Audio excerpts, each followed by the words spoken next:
Hello again, I am Jim Bob and welcome back to our F1 Manager 24 2026 season update playthrough here with Aston Martin tonight. Round 10 of our first season and we're heading to Spa, the Belgian Grand.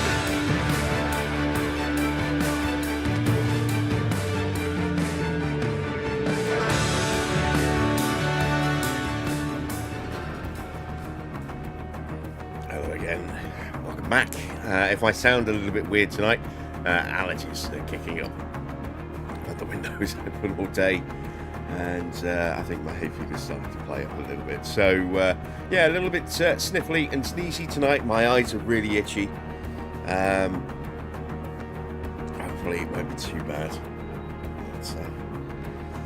It doesn't affect me so much as it used to when I was a kid, but I really should probably start thinking of stockpiling some antihistamines again.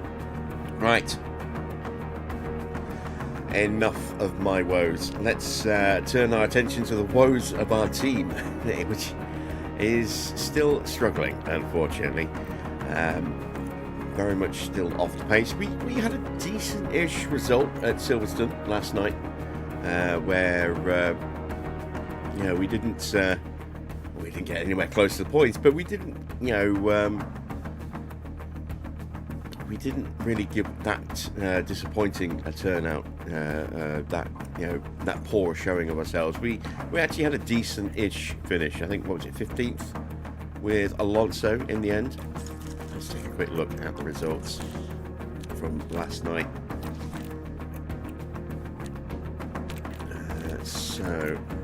Yeah, there we go, 15th for Fernando. We had two last-minute overtakes, actually, with Fernando on the final lap to get past Lawson and Colapinto. Daniel Ricciardo in 18th also got a last-lap overtake on Isaac Hadjar to get up into 18th place. All things considered, I'm quite pleased with how we performed last night, and I'm hopeful that we can have a decent result tonight. But this is Spa. This is one of those unforgiving circuits, performance-wise. We take a look at our track graph. You can see that bar a couple of low-speed corners here, bookending the start-finish straight. We've got the bus stop chicane, although technically it's not really the bus stop anymore, but we still call it the bus stop. And then we've got La Source here as well at the other end of the straight. Those two low-speed corners are the only corners that are not flat out or high speed. So you can see the rest of the circuit is either flat out or high-speed corners all the way around. And if we take a look at our car,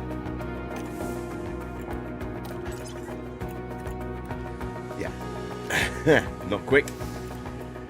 Not good in the corners, any corners. So this could be bad. It's not like Silverstone, where there were a couple of different DRS points and nice chances to get a slipstream. This one is a lot of fast-flowing corners, and so without grip, we are going to get dropped in those corners before we get back into a slipstream zone or even a DRS zone. So, yeah, I do not expect us to do very well tonight. We'll be putting our very, very conservative estimates in for our team objectives tonight. Might get an extra couple of places with a retirement or two. You never know. We did see a few people running into some kind of engine problem. I am very tempted to gamble on 18th for Alonso. I don't know if it's worth the risk or not. We've got $1.5 million in the bank. When do we get some more money from our sponsors? Not too far away, 2 weeks away. Next week we go to Hungary, and then the week after that we get our money from the sponsors. We'll also get our board review straight after Hungary as well. Things are going well with the board with this playthrough. It's not like our McLaren playthrough on the 2013 mod, where the car is terrible and the board have unrealistic expectations of what that car can achieve. Here, the car is terrible and the board are fully aware of that, and fully accepting of that. So, do you know everything, Army? Good to see you guys. Hello to everyone else who's lurking in the chat. As always, please do feel free to say hello. And if you have any questions, ask away, and I'll do what I can to answer those for you. Do I have any upgrades? Nothing new for today. You can see we're working on our wing. It's 14 days away, so this is not something we're going to have tonight or for Hungary, but we will have that after the mid-season break. I'm wondering whether or not to maybe try and squeeze out another cheap upgrade, but I think we want to try and keep that that intense streak going as long as we can. Let's take a look at doing some research, remind myself what the technical reg changes are. It's chassis focused, isn't it? So yeah, we need to be doing some basic research on the chassis as much as possible. We are going to bump up our expertise gains there, or our knowledge gains there, like so. Again, apologies if you hear these sort of sniffling and snorting a little bit. Allergies kicking in today, so there we go. Let's get a chassis research project in. And with that, I think we are ready to head to Spa. So, just check. Yeah, morale not great at the moment. You know, everyone's kind of like meh, because the team is expecting and hoping for better, but we aren't there yet. Let's take this camera. It's going to require a hell of a race from Alonso to get there.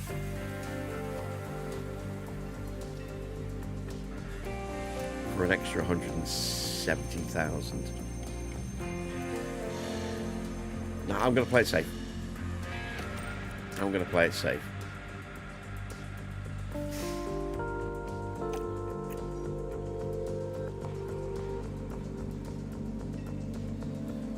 There we go.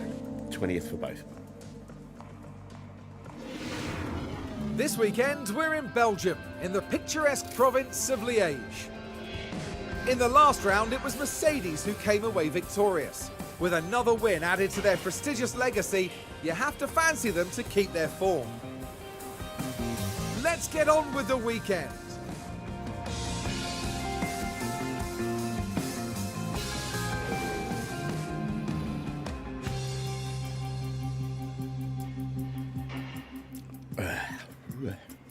All right. Let's get ourselves prepped and ready then, shall we? Spa is a notoriously difficult circuit to predict what the setup is going to be, because it's one of those circuits with a really big kind of setup window on certain areas. I mean, you're looking at between a 9 and a 10 on the front wing, on the rear wing, sorry. So it's going to be more often than not probably going to be a 9.5, but it might go as low as a 9, it might go as high as a 10, but 9.5 is kind of the sweet spot on that. And you want quite a low front wing, but the roll bar is all over the place, and of course that also affects, you know, where your camber and toe are going to be. So I'm just going to throw a random setup on both cars again tonight and just see what we can do from that.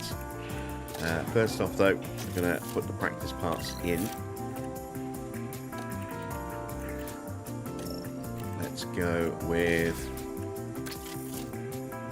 that. And then we'll change out the gearbox as well. There we go. It is just 15 laps if you want to do 2 separate runs around this circuit. Longest circuit on the calendar.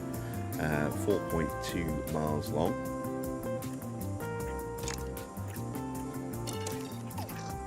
We will just leave it at 15. And again, we'll call them in early if we need to. Let's go with a 3 on the front wing. We'll go with a 9.5. That's just inside the limit there. We'll go with a 37. And then I'm going to whack that all the way up. And I'm going to push that up to about there. So there is our setup. Everything's within the tolerance windows, as you can see. That doesn't mean much at this stage, unfortunately. Let's move over to Ricardo. I want to double check that I gave him both of the missing upgrades. I think he should have them.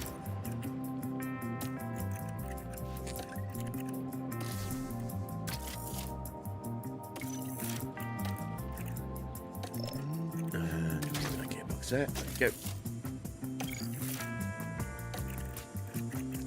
Let's have a look. So, they're both on the Mark III chassis, both on that wing.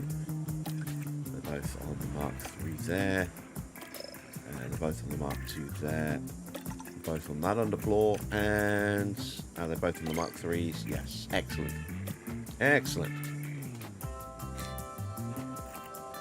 Okay. What was I going to do? Oh yes, let's do the pace settings.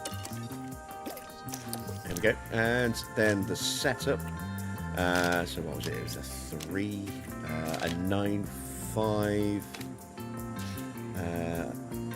What did I do here? It was a 3.7, wasn't it? There we go. And then we'll go with a 3.5 and a 0.75. So we're on that same setup on both cars. This will either be a 1 or 2 stop Grand Prix. It's going to be cooler from what I remember, so probably a 2 stop for us, and we can then just be aggressive with the tyres, but we'll see. And with that, we're ready to hit the track. Okay, should be green.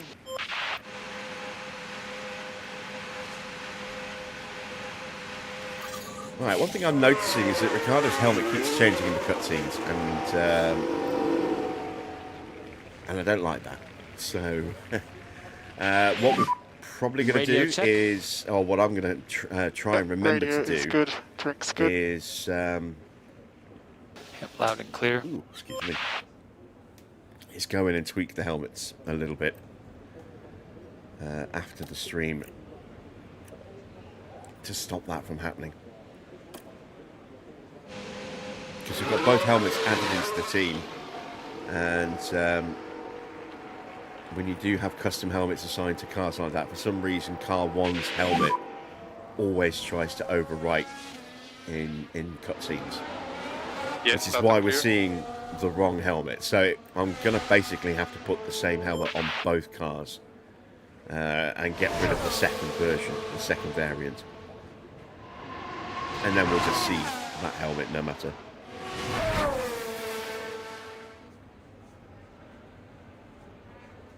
It's a bit of a pain, but yeah, it is what it is. Right, avoid high-risk curves. There we go. Copy. And let's speed them up. Just be careful on exit curves. Understood. So we have 4 cars running with some kind of damage in their engine bay. Ollie Behrman's We've got Haas, a yellow flag and here. that's a spin for Valtteri. Okay.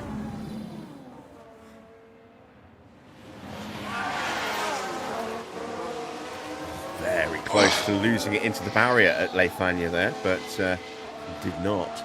Lucky boy.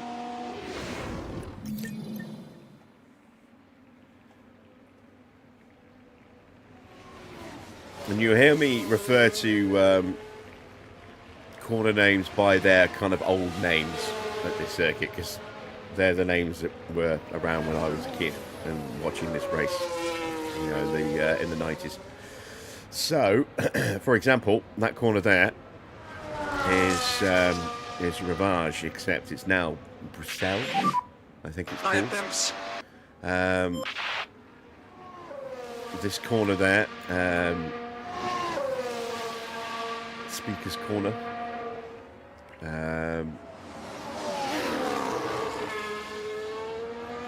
also known as Jackie's Corner or Jackie X, or No Name.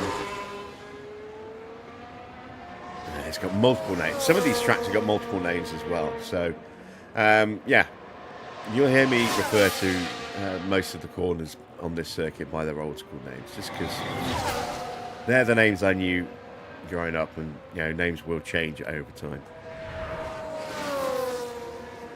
But not on this stream, damn it.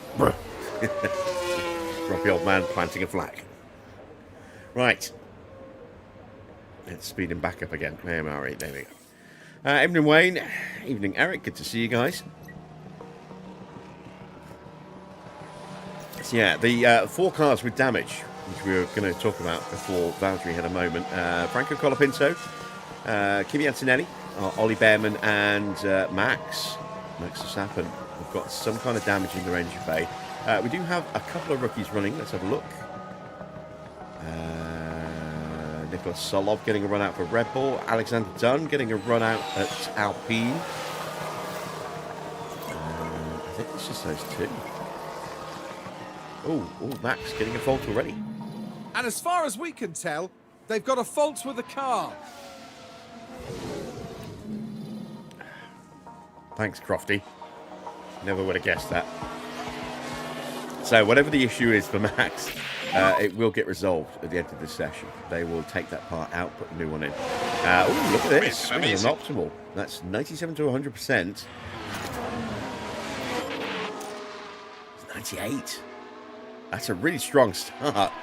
We just need to find 2%, and that'll be 2 clicks a toe to resolve that issue. Let's see what Ricciardo thinks. This is one of those circuits where the chances of actually getting the same setup on both cars is incredibly small. So, much more likely is that it's going to be a way off. Yeah, I'm happy with that. Understood. There we go, 80%. So, some changes definitely needed. Let's see if I can get that actually in here. Was I quick enough?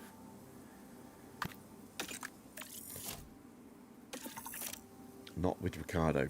Ricardo's already gone round.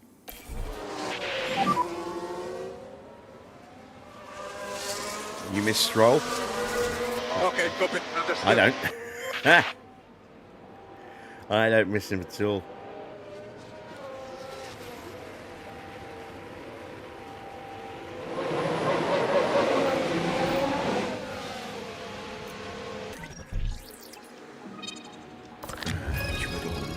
Here.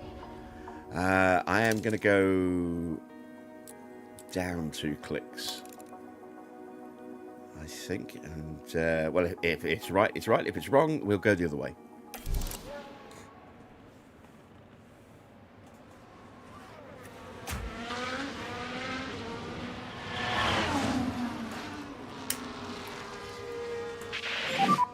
We'll box at the end of this. Yeah, I do not miss the constant crashing. Understood. And destruction of car parts. Not in the slightest.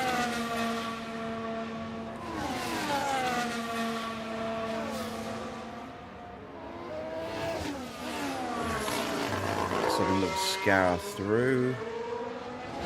Yeah, so it's done. Solov. That's it. Just those 2 rookies today.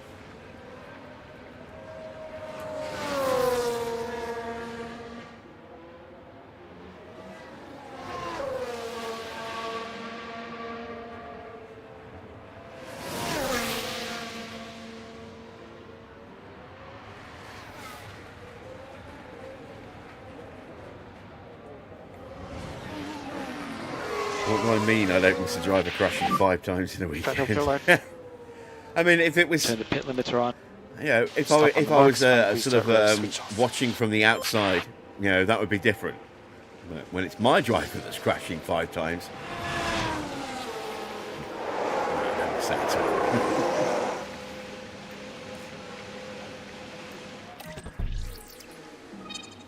Ooh, look at that.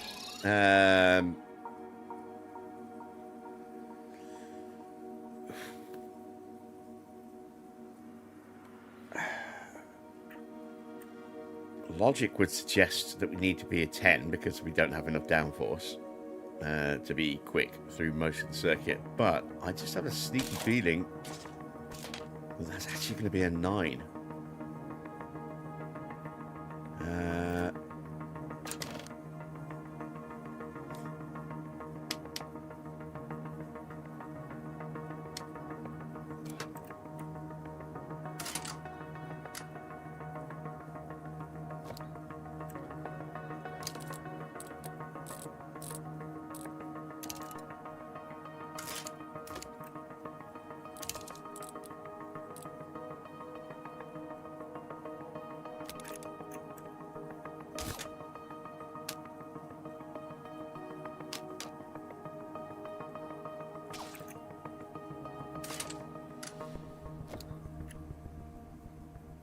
I'm going to try that. I'm not 100% certain.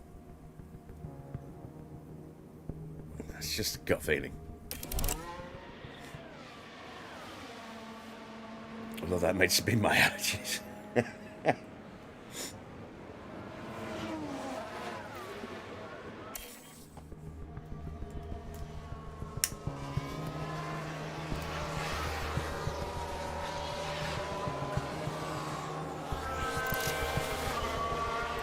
Let's get Fernando back on track.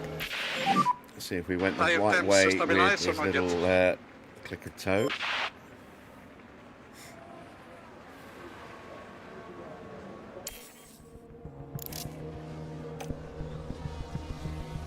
And out goes Danny Rick.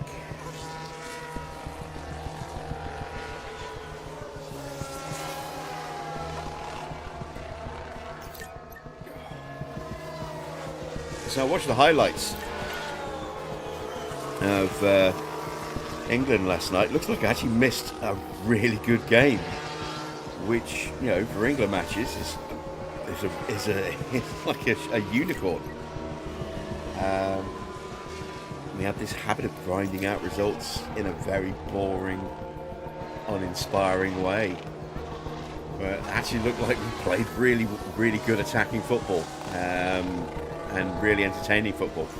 So I do kind of wish I'd actually seen that match, unfortunately.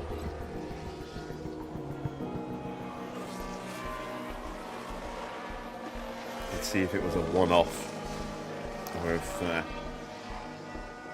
we get a sort of that kind of feel and performance replicated in the next match.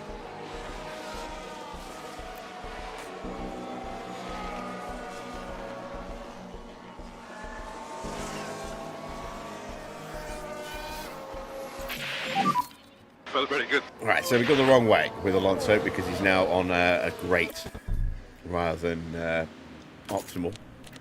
And you see we're down to a 95. That's an easy fix. Excuse me. Evening, Lou.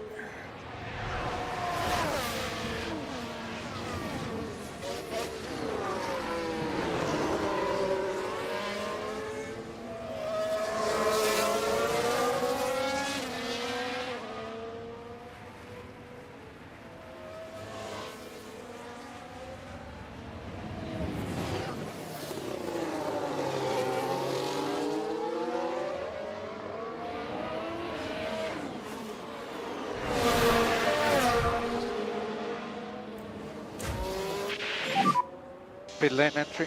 I was watching Classic Spa Grand Prix today. Everything okay on the car? The 1992 All Spa okay. Grand From Prix. my side. Copy that. Schumacher's anniversary of his debut. And his first win as well.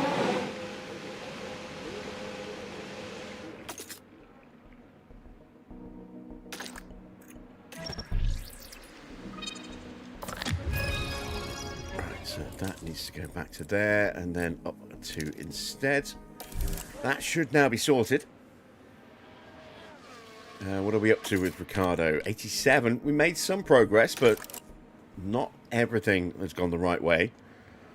So, yeah, definitely need to make some changes there. Track temperature's quite high, look, 40 degrees. But we know there's going to be a drop-off in temperature on race day. Just don't know how much. We'll box the end of this lap. Understood.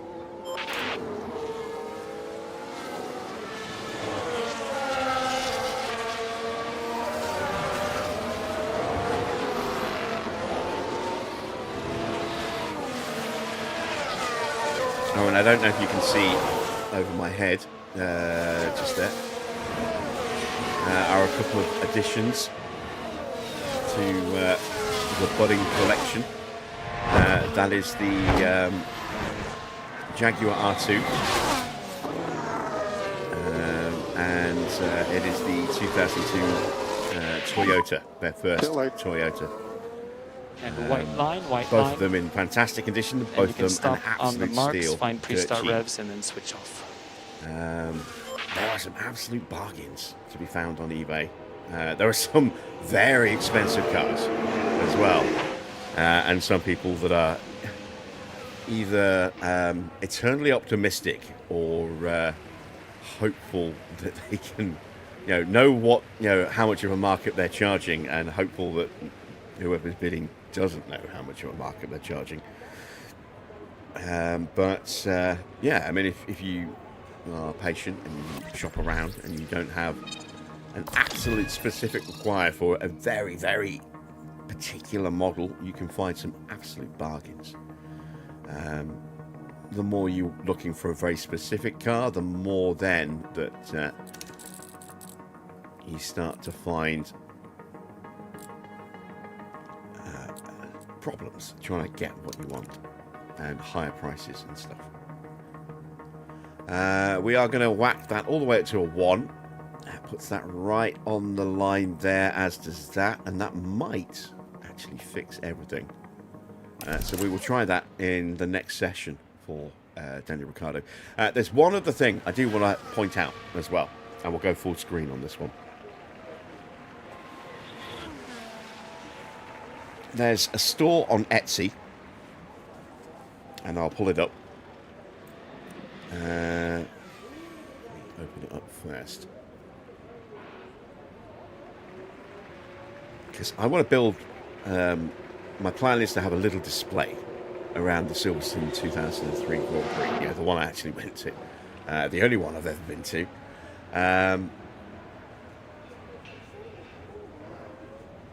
So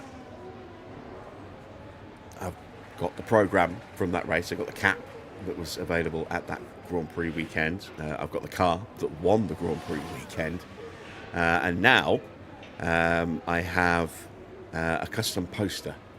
There's a store on Etsy that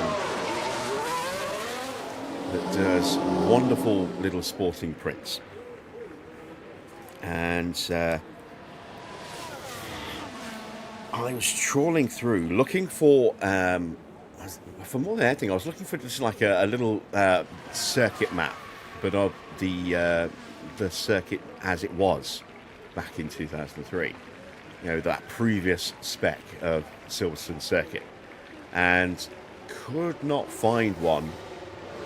It was all 3D prints or stylized posters of the current Silverstone circuit. It's very different from what we had 23 years ago. But I did find what I was looking for. So while those guys are trawling their way back to the pits, let's go onto the 4K display. This is the store. It's Viz Uniter 40 or 85. It does stuff for all sorts of events. And it wasn't this particular Grand Prix, it was the 2008 Grand Prix that caught my eye. Let's go and have a look at the Formula 1 bits. So, there is the 2008 Silverstone. There we go. This is the one that caught my eye when I was searching, because, as you can see, this one has that original layout, but it's 5 years too late. So I got in contact with the guy and said, is there any way you could do one of these, but for 2003, kind of like a custom order thing? And he said, sure, no problem. And he did. And it took a couple of weeks to get it all designed and then sent off for printing and then shipped to me.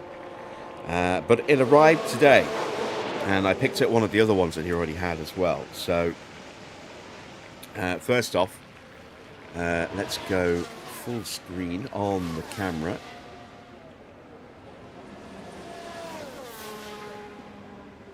There we go. Hello. So I got this. This is the Nigel Mansell summary. I have that really, really nice Canon Williams, the FW14B, which is, way at the back behind me. And so I bought that for that one. And then this is the custom 2003 Silverstone poster. These are A4 size, printed on nice, thick cardstock, nice and glossy finish, as you can see. Very, very nice. I will pull up the actual custom one because he does have one more available. He made a couple in case anyone else wanted one. There we go. So it shows you the map of the track, the sponsor title, and then obviously down here you've got a nice little stylized little picture of Rubens. It shows you his pole position time, who he drove for, and then you've got the race results down here as well. As you can see, Rubens won ahead of Montoya and Raikkonen, then Schumacher, Coulthard, Trulli, Christian D'Amata, Jensen, Ralph, Jacques, Panis, Frentzen, Furman, Webber, Verstappen, Wilson, Heidfeld in the Sauber, and then 3 retirements, Alonso, Fisichella and Pitsonia in the Jag. So along here as well we've got, as you can see, the race date, race start time, what the weather was like, weekend attendance, number of laps, total race distance, circuit length turns, what round it was in the championship. It's a really, really nice little poster. I'm really pleased with that, and it's absolutely perfect for what I want. And I said I'd give him a shout out today because I was so pleased with how it has turned out. Like I said, this was not available. I asked him to make this especially, and now this is now available on his store as well. So there we go, and they're nice quality and not very expensive as well. As you can see, £9.50. It does it for football teams as well if you don't want Formula One. But let me show you the Mansell one.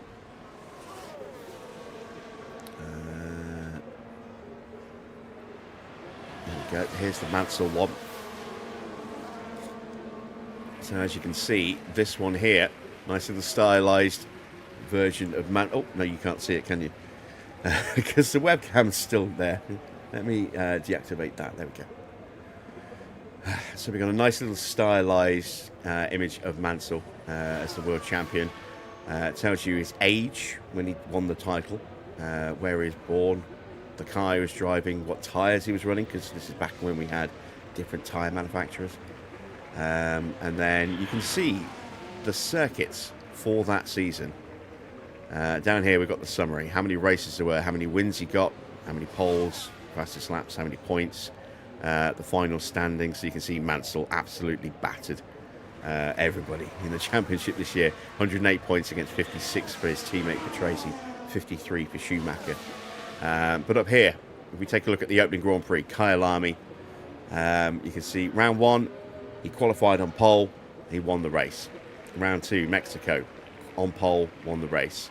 Same for Interlagos, same for Barcelona, same for Imola, and then on to Monaco, and qualified on pole, finished second. That was the year that he had that slow puncture, came in, Senna got through, and then he spent 7 laps trying to absolutely batter his way past Senna and could not get through.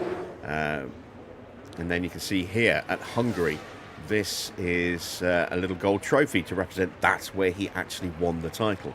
Round 11, qualified 2, finished second, but won the championship. Really, really nice. And then that's the Grand Prix that I was watching earlier today, the round 12. But of course, at that point, Mansell had 8 Grand Prix wins.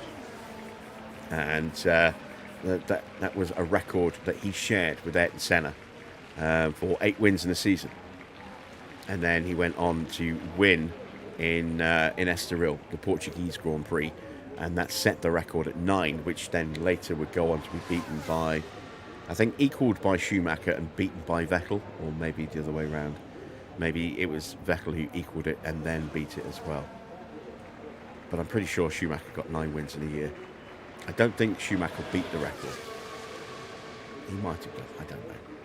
You start going into more Grand Prix than just 16 a year. But yeah, there we go. A really, really nice, high-quality print. I highly recommend this guy. I'm not getting paid or anything like this. I'm not getting any free posters. I just really, really love the style of these. I got them both today. The quality is fantastic. And so I said, these deserve to be shown. So if you are looking for something like this, I highly recommend checking out his store.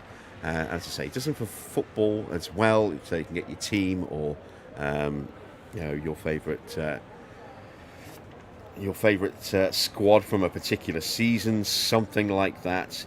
He will no doubt be able to try and put something together if what you're looking for isn't specifically there. But yeah, let's close that down and get back to our season. I will add a link in the video description after the stream as well to his store. But yeah, really, really pleased with those, and highly recommend them to anyone else. So they will go very, very nicely around certain centerpiece displays.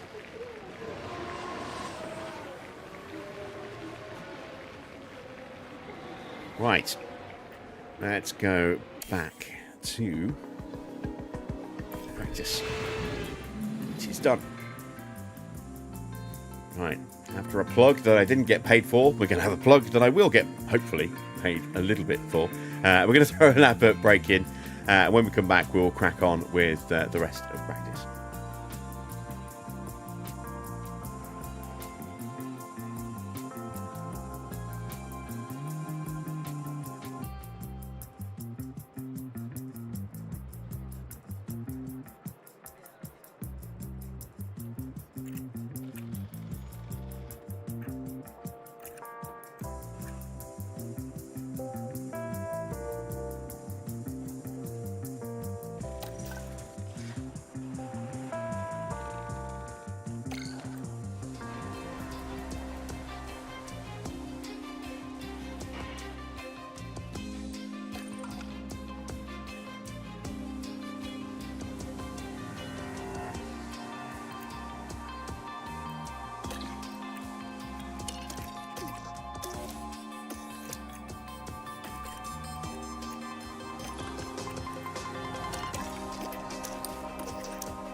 We've got those new setups to test.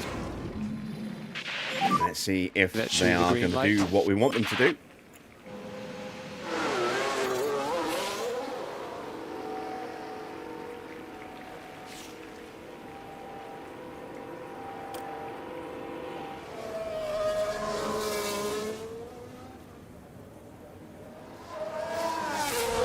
And you can see that Max now has a new part in his car.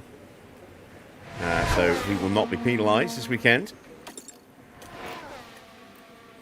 positionally or performance-wise. And try and get some brake temp before you start the push. Yeah, understood. Let's see if anyone else's car goes orange.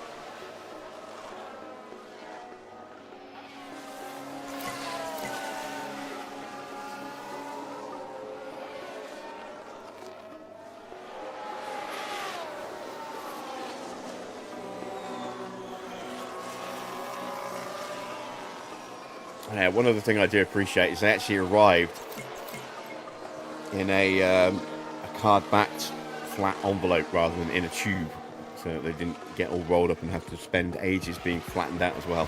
I was kind of expecting a tube, so when an A4 letter popped in through the letterbox today, I was quite surprised and like, ah, nice. Well done, guys. Very good. Happy. All right, we have an optimal setup again, and there should now be 100%. Let's have a butcher's look, shall we? 100%, and we got Ricardo up to a 91. And Everything's pretty stable. Nice one, guys. Yeah, copy that, man. Sorry, Danny, talking over you there. I think we might actually be completely done in practice here with Alonso. We still need to make a couple of tweaks to Ricardo's setup. Let's call them both in. If we need to send Alonso back out for just a few laps, we'll do that. We are going to send Ricardo out for another run, try and get his setup nailed. Box at the end of this lap. Understood. While we don't technically need to for driver confidence, for his prep level, because Ricardo should be pretty close to 100%. Looks. We don't need to send him out for a long run, just enough to get him up to 100 prep level. Realistic racing does have an impact on, or your car setup does have an impact on your car's pace in an indirect way with realistic racing. Switch the pit limiter on. Stop on the marks. Whereas the prep level determines your driver's starting confidence. With realistic racing, if you are not an optimal setup, then the further away from that you are, the more of a knock-on effect it can have on your car's performance. You know, things like your cornering speeds or your traction could be affected. If your wings are off, then that can affect your speed, your top-end speed, things like that. So, while technically it's not completely necessary, oh wow, looks like I overcooked it slightly, didn't I?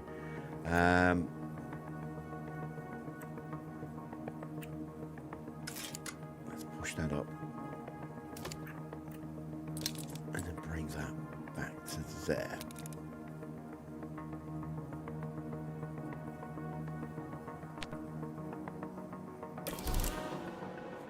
While technically if you're just trying to spend as little time on track as possible, you could get away with just getting your driver's confidence up and then just live with a not quite optimized car. But we're struggling, so we want every little bit of performance we can squeeze out of this car. And if that means that we have to spend a little bit longer in practice than is strictly necessary to make sure we do definitely get that 100% setup, that's what we'll do, to make sure that our car is as close to perfect as we can get it for that event.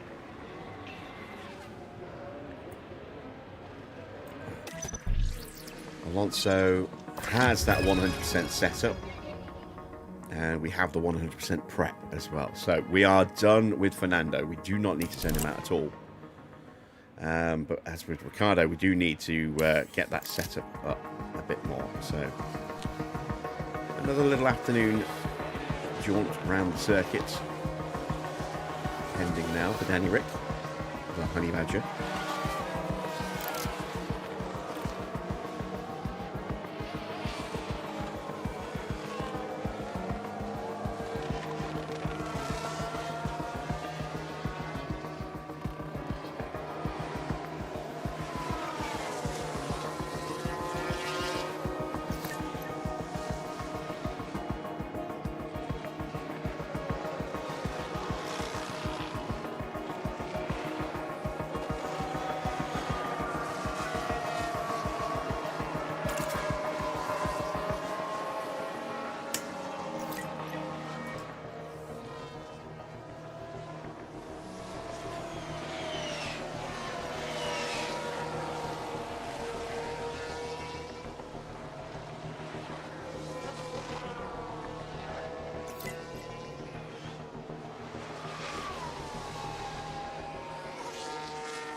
Almost there. 3 out of 5. Not too far to go.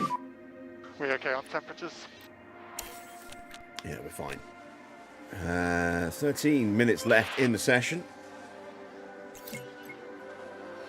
Just need another 3 or 4 minutes max now.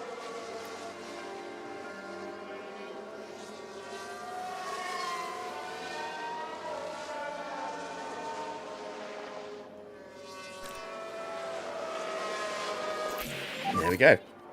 Optimal setup, 100%. And he's gone. He's just gone past the pit entrance. We'll have to send him out for another lap. Yeah, copy that.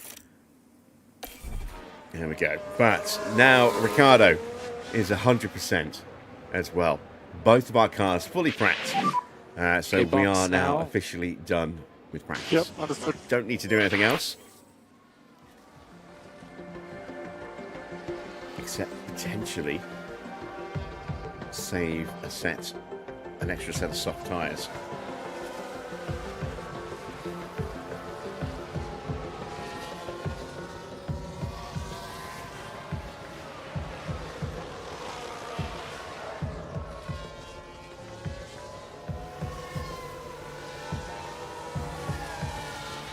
It's a gamble. Do I keep an extra set of mediums available for the Grand Prix and have a set of hards, 2 sets of mediums? I don't want to touch the hards this weekend, if at all possible, because they're not a quick tyre, and around here, that's death for us. Lower grip, so we won't have any pace at all through the corners. They'll be durable. Well, they won't be quick. If we had a better car, maybe we could get away with hard tyres, but with our current car, not really. So, we either go soft, medium, medium, or we go soft, soft, medium. And I need to decide whether or not I want to have that extra set of mediums available or not. And I think we should probably play it safe and keep the extra set of mediums. So, it means we're going to have one less set of softs for qualifying. We've been going into qualifying with 4 sets available in recent races. We're going to go in with just 3 this time. We're not going to send them out. We're just going to whiz through the session, see if anyone crashes and destroys their car. Surprised we haven't actually had Okay, anyone green going light, off and green into light. the barrier at Lafania yet. This chicane here, we see so many crashes here. I think we had on our 2013 playthrough, we had like 4 crashes there in our 2013 season. We haven't got there again in 2014 yet, but we shall see. If once again, that is a treacherous corner. Oh, there's somebody making a mistake. Hamilton at that corner. We've had a spin here already in FP1 with someone. And there you see Hamilton again doing the same, but keeping it at the barrier, as happened in FP1 with, I think it was it Valtteri? I forget who it was. No, it was Behrman, I think. No, I think it was Valtteri who had the spin, wasn't it? So yeah, a couple of spins now at that turn. No one's hit the wall. But surely it's just a matter of time.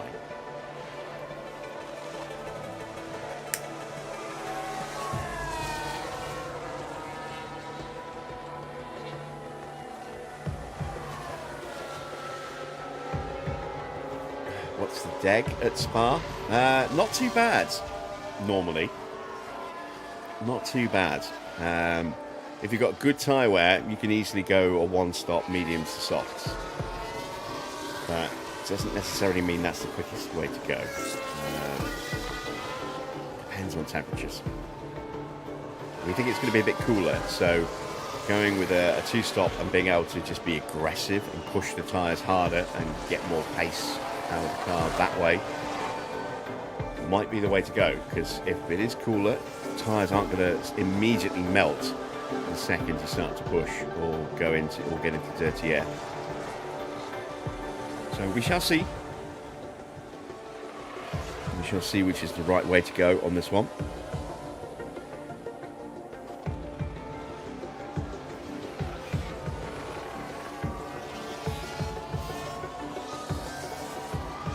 watching the stream with a Magnum ice cream.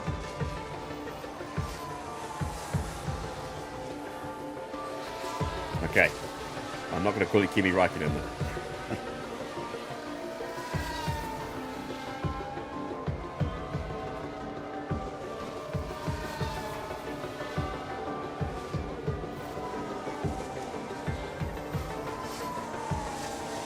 $18 minutes left in the session, and everyone's been really well behaved so far. We've not had any major dramas. See, we've had a couple of spins here, one in FP3, one in FP1, but we've had no collisions, nobody's hit the wall, no massive lockups anywhere.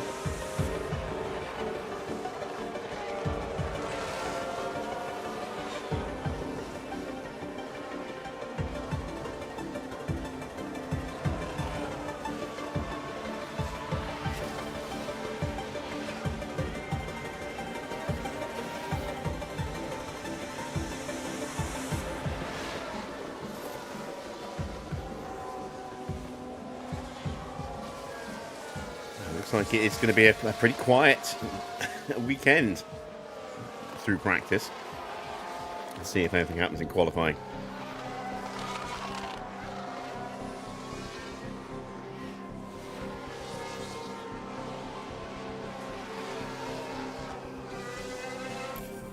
There we go, end of session.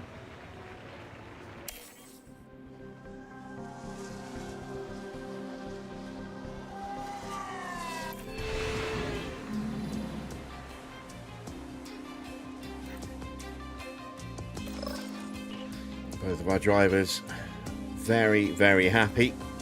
The car fully set up, their preparation level maxed out. Next up then is qualifying.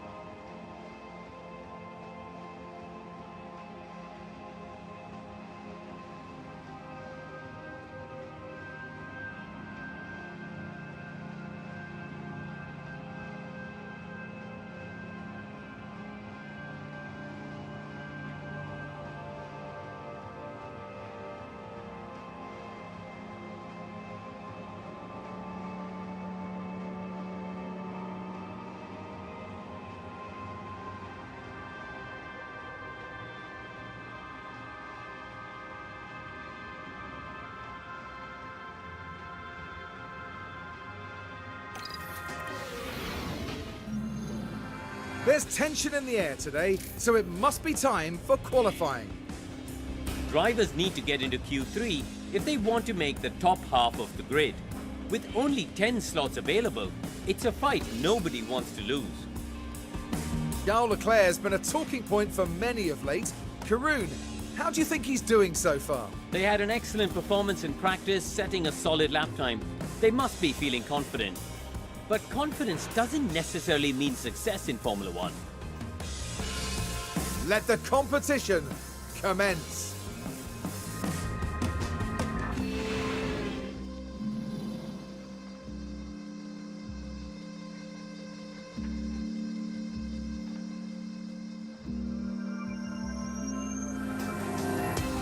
Okey-dokey. Let's see, 23 degrees is current ambient temperature. We are expecting it to be a lot cooler on race day. Do I want to go with a better engine for Fernando?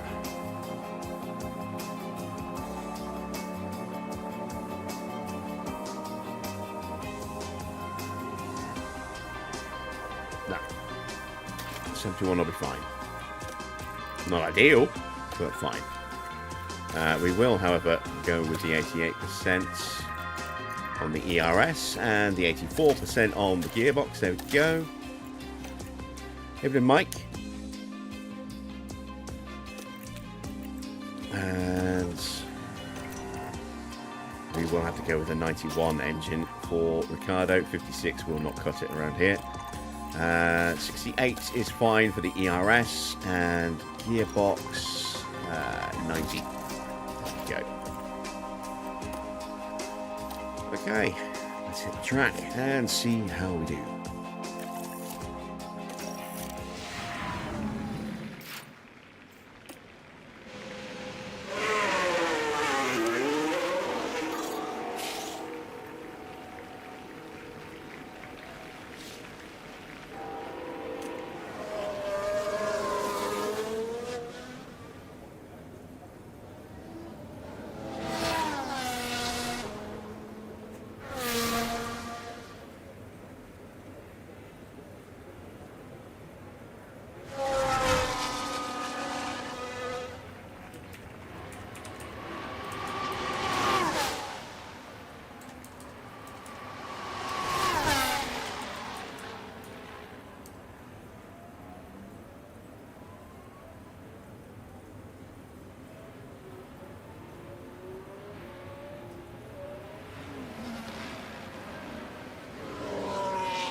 Trying to set something up in my Steam Deck, not Steam Deck, Stream Deck at the moment. This is why I'm a little quiet. I'm just looking through icons at the moment, looking to expand the soundboard slightly. Right, we're on to our flying lap with Fernando. Clear ahead. See how we do. Yeah, okay, so let's just start the lap.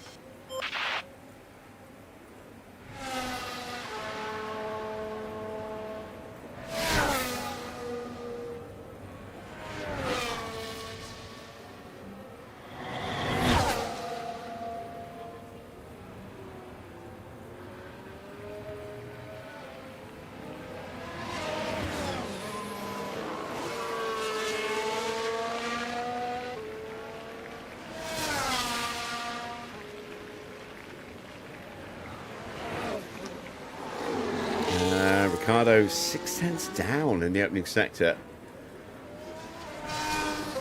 but it looks as though he did maybe have a little bit of traffic with one of the Mercedes, so maybe got held up there.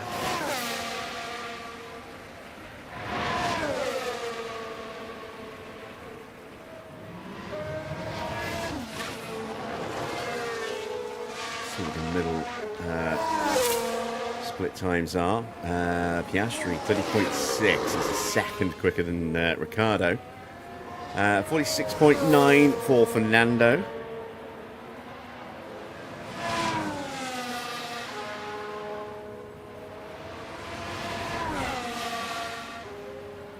And Ricardo 47.7. Oh no, it's just a bad lap for Ricardo.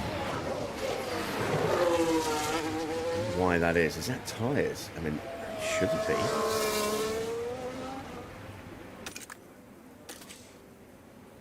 They're only at 98 degrees. I don't think Ricardo's tyres got warmed up properly.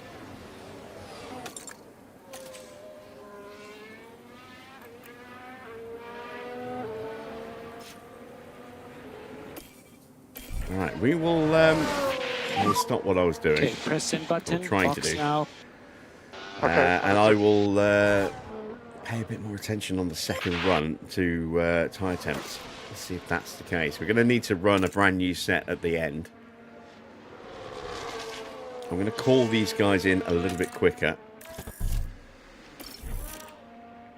to make sure I've definitely got time for a third run.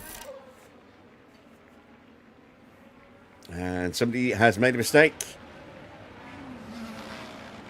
And that is one of the Mercedes, I think, maybe. Yeah, Russell. Here's the replay. Right, let's have Looks a like look he's as we go aborted. into turn 4. And they just can't keep on the track. Really, they must be careful. Yeah, he's aborted that lap.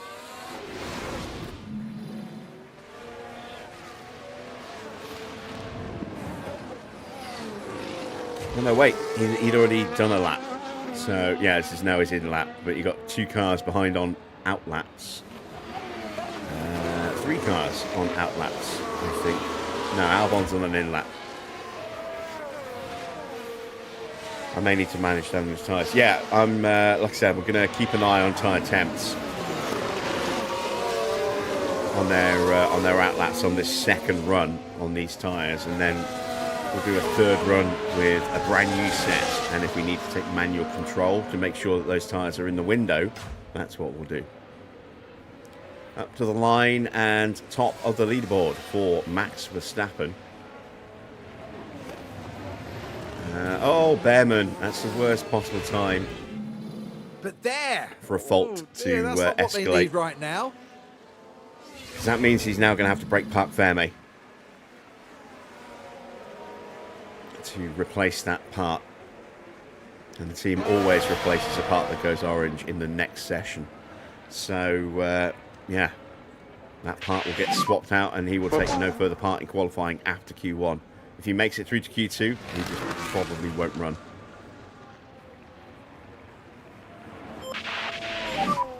Daniel, pit lane. And white line, white line. Stop on the marks, find pre-start rev, switch off.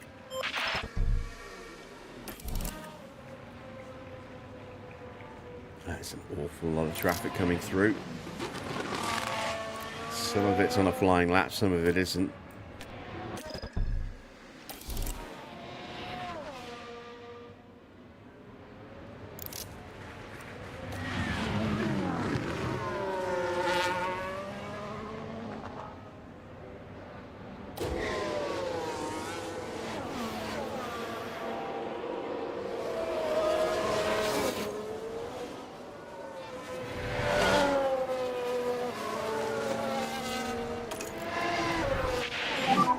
Okay, we need to watch for gas leak.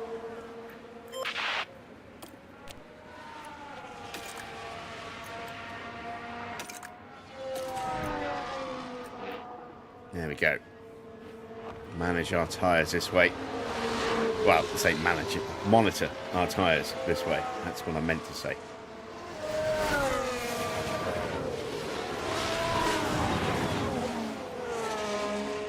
Oh, Gasly getting a whole load of cars in front of him in the way as he's trying to come through there on his flying lap.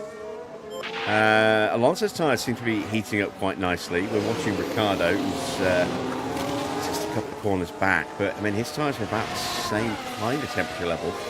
Maybe it's not tyres, maybe he just had a bad run. Drivers do that sometimes, and you know the lower the accuracy and the lower the reactions, the more likely that is to happen. It's why you also sometimes get those absolutely blistering laps that come from nowhere. They're just like way above what you would expect the driver to achieve. Every now and again, they will hit a really good lap. If they've got excellent accuracy, but they've got really low reactions, or not really low, but you know, reactions, then every now and again they'll just get the reaction spot on and they'll have a blistering lap. Tyres are at temp, as you can see, so it wasn't the tyres. I mean, these are scrubs, so maybe they've warmed up a little bit quicker, but I don't think that's the case. Oh, the traffic's all bunching up behind us, look.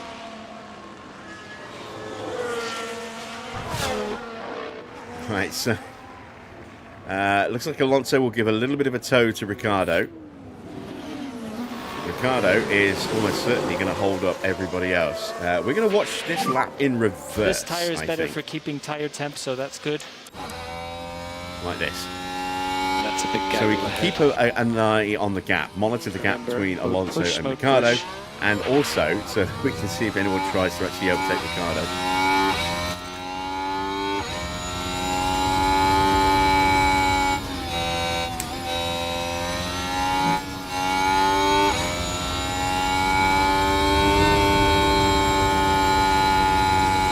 Here the engine derating.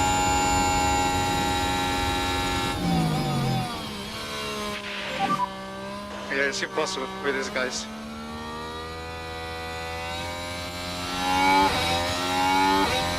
More traffic. That's allowed Ricciardo to close up a bit. Still an improvement for Alonso, 31.0, but I mean he's slower than Ricciardo. He's got held up twice. He got a minor hold up from one of the Haas drivers on the run to the Camel Straight, and then held up there by Norris.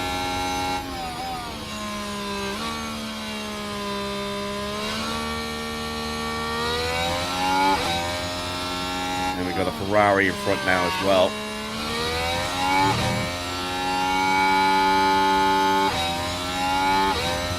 And that'll be Charles Leclerc.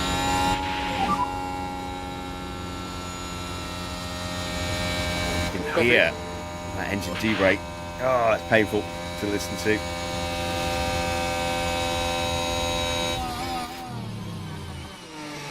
Oh God, are we getting more traffic here as well? Ah, a terrible lap for Alonso.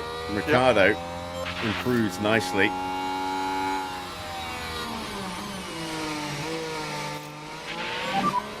Currently P10.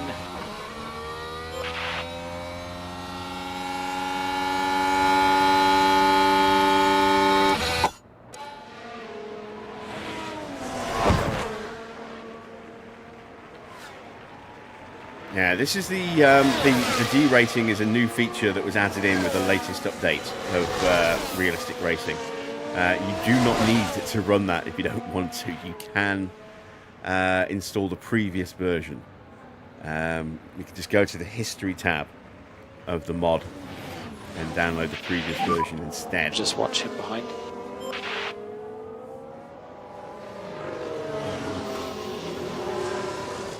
Or just not update if you have that installed.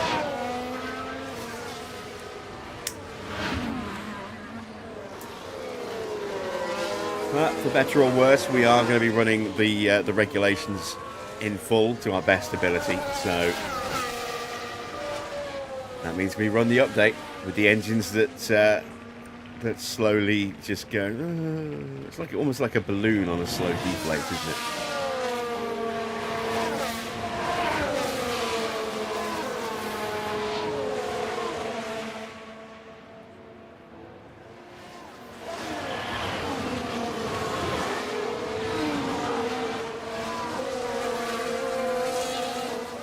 Evening, Daniel.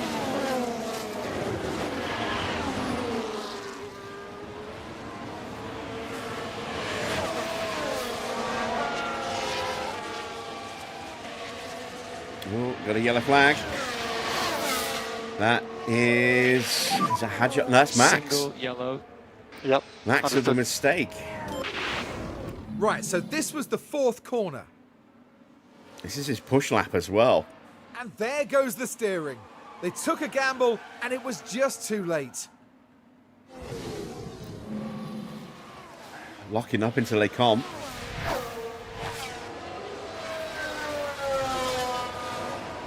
So that'll be an aborted lap for Max now.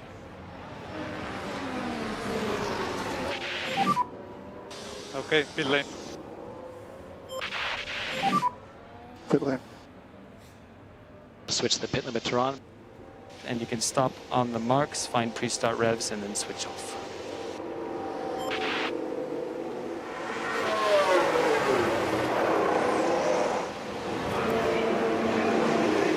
All right. Let's get a fresh set of tyres on. This will leave us, because we're not going to get out of this session, I don't think. This will leave us one remaining new set plus one to be unlocked, so we'll still have 2 sets of softs for the Grand Prix.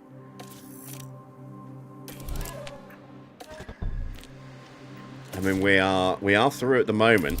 I don't expect us to stay there. I mean, look, you've got Behrman 7 seconds off the pace, Hamilton 5 seconds off, Ocon 4 seconds off, Lindblad 4 seconds off, but on an improvement. Bortoletto should improve dramatically. Norris will. Colapinto should get ahead of us. Maybe Lawson. Yeah, it's very few cars that will actually stay behind us.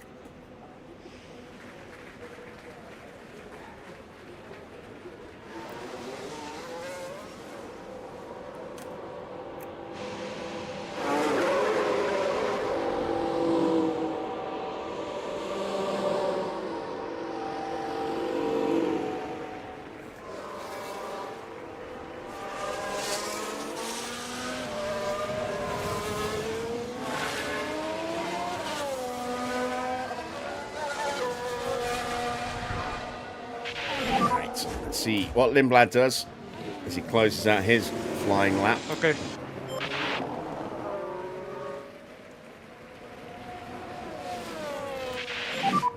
Just make sure you get some brake temp. Understood. And he improves to P7. That bumps us a little bit further down the order.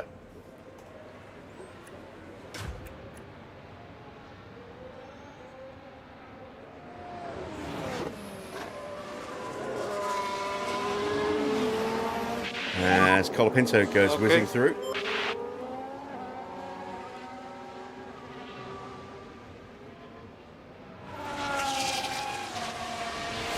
Lawson coming up behind us as well. He's just gone past Ricardo.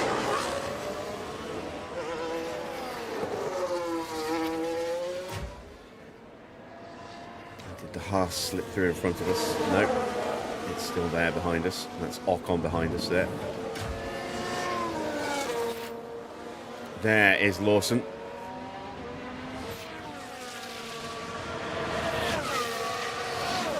Hasn't had a great first sector, 31.8. And probably not going to have a great middle sector either. A little lift there to go past Alonso. Probably going to have to do the same to get past Hamilton.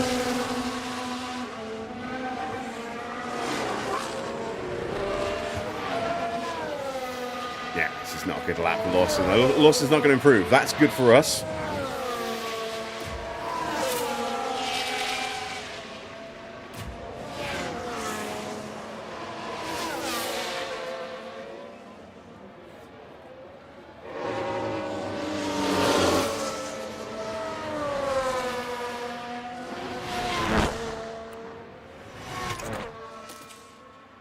Tyres are definitely up to temperature.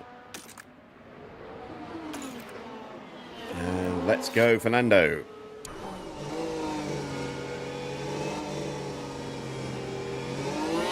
Might get a little bit of a distant tow from Hamilton in the first sector, which will then drop away when we go through the corners, and hopefully then no longer get in our way. Behrman's done a pretty bad first sector. He is nursing some kind of major issue with that powertrain, so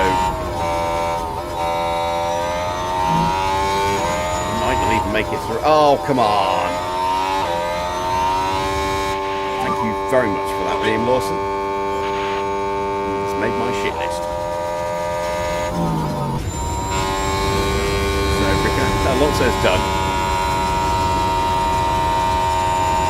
But we're going to keep pushing so we doesn't get in Ricardo's way. Ricardo is second quicker, but also not quick.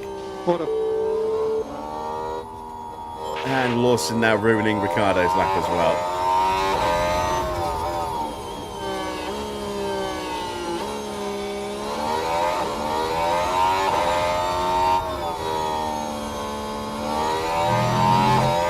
I think somewhere I might actually have a perfect soundbite for that.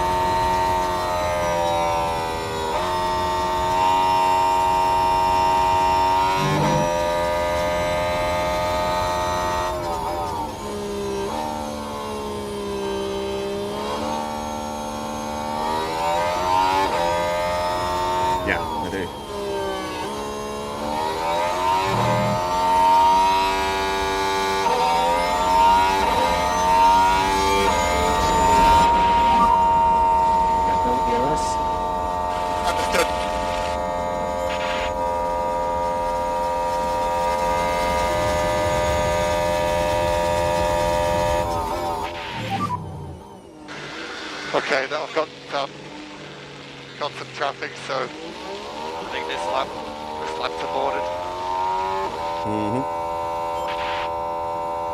Yeah, but we're going to make it through, look. Because Lawson can't knock us out. Perez is out.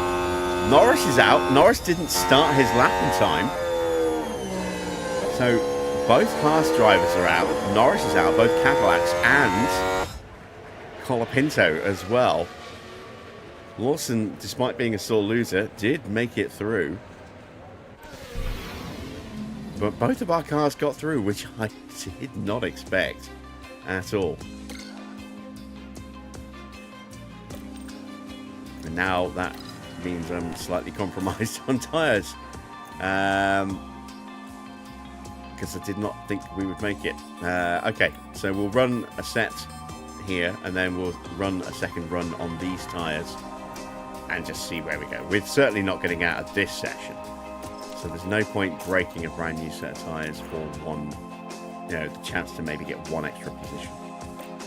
I don't think. Not in the grand scheme of things, when we could use that extra grip in the Grand Prix itself to better effect. That should be the green light. Oh look, it's the sore loser.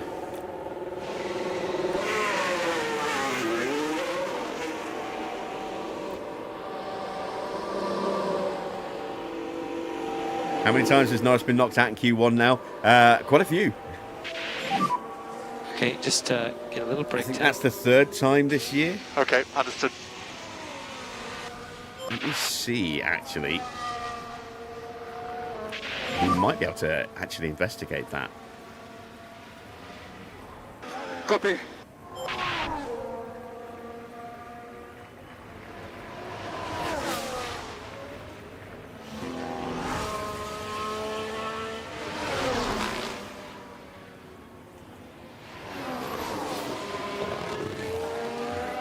Look at records. And then Norris. Qualifying. Here we go. So, Norris qualified 21st in Australia, 6th in China, 9th in Japan, 4th in Miami, 9th in Canada, 6th in Monaco, 3rd in Spain, 6th in Austria, 10th in Silverstone. But I think there's some sprint qualifying that we're not seeing as well. I'm pretty sure he got knocked out in Q1 in the sprint in China. And possibly Miami as well. Or knocked out in Q2 in Miami.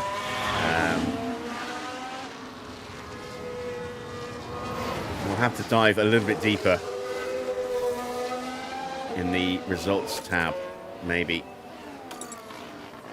when we get back to HQ, if somebody reminds me. Right, let's update the leaderboard. There we go. We can now see sector times. Ricardo is getting ready to start pushing. Any second now. There he goes. Clear ahead. I would start your push now. Yeah, go for it.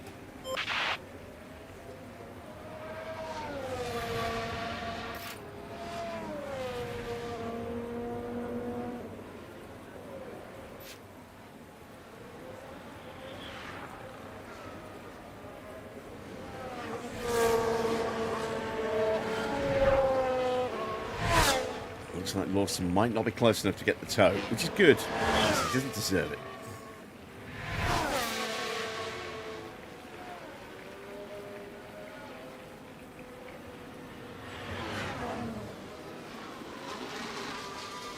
No, he is a couple of tenths quicker. Maybe he did get a slight toe. It might just be he's just quicker than us in that sector. It's probably the more likely of the two, or a combination of both. Hamilton did a 30.4. Alonso a tenth slower than Ricardo. He's got Gasly closing in on the back of him.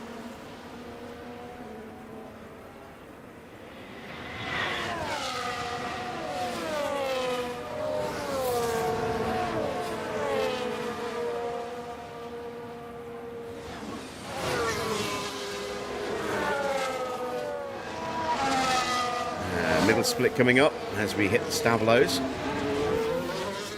Again, these corners have gone through renaming in recent years, and we are 1.2 seconds slower than Lawson in the middle sector. That is a big deficit. Let's see what Alonso's deficit is. A second. We have no grip. Look at Hamilton, 45.6. He was 2 seconds quicker in the middle sector alone. I mean, he'll probably be on better tyres now, but even so,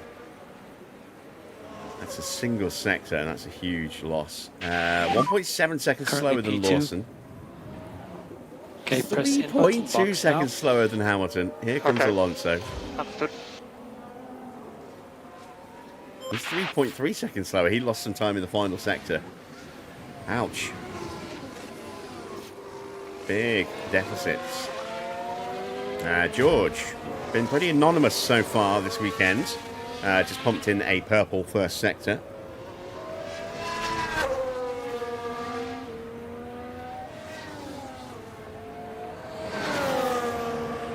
Runaway championship leader.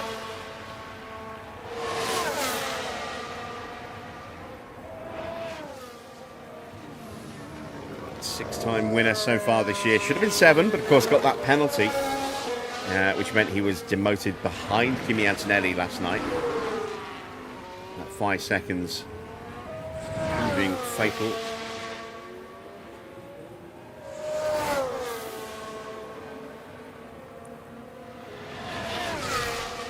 Bortoletto pops up into second above Oscar Piastri.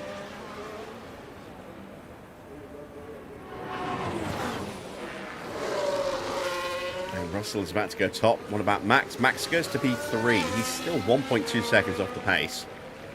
He's going to be even further behind in a second.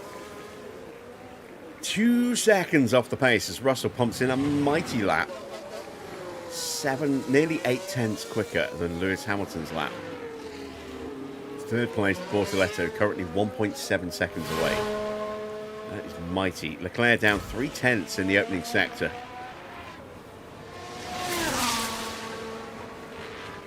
I don't think he's going to be able to challenge. So it's probably going to be on Kimi. Let's see what he can do.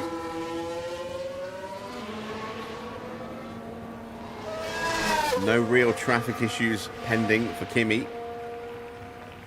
Possible traffic developing for Charles Leclerc as he's closing in on the back of Bortoletto. Stop on the marks, find pre-start revs, switch off. Let's switch our attention back to Charles Leclerc, see if he does get held up here. Oops.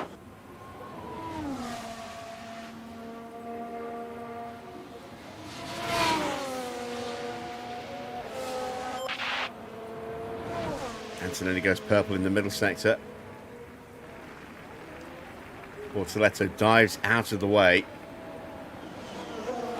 Won't be a factor for Kimi, who's just coming around Blanchimont now. And up to the line, and it's seconds. Second place for Charles Leclerc. Here comes Kimi.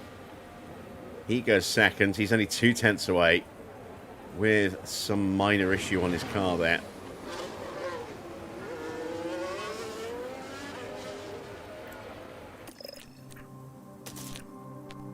Let's put on the better tyres. See what we can do. We're still waiting on a few drivers. Here comes Lindblad.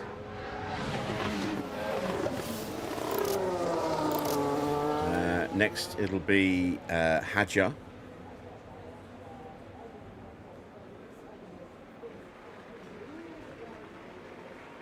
In fact, no, that's Max, isn't it? So next it'll be Hulkenberg and Hadjar. Hulkenberg did not have a good middle sector, and Hadjar trying to find a way past. This is compromising them both here in the final sector. Hadjar gets to P5. Hulkenberg is a long way off, 3.2 seconds away. What about Alex Albon?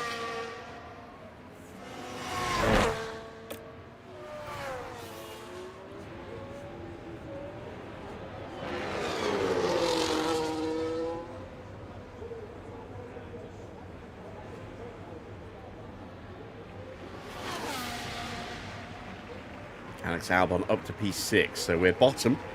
No surprising. No surprise there, really. What is the surprise is just how far behind we are. It's a monster gap. And as long as we get a clean run, we will get an improvement here. Just don't know how much of an improvement. Or if we'll get that clean run that we need. We'll keep our fingers crossed.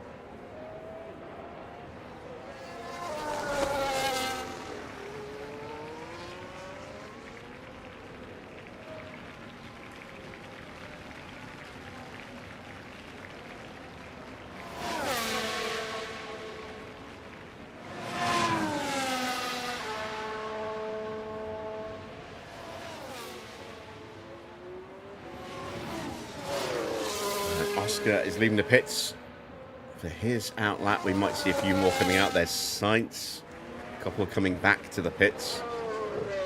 Lindblad pulling into the pit lane. And then in front of us, well, in front of Alonso, we've got Hadjar and Hulkenberg making their way back. Bortoletto leaving the pit lane. No more, please. Let me get a clean run.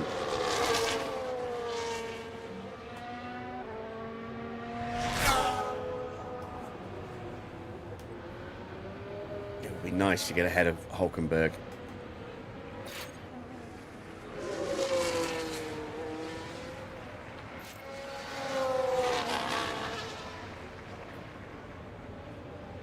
Right, so Alonso will get at least a clean Good first sector and maybe a clean lap. Push.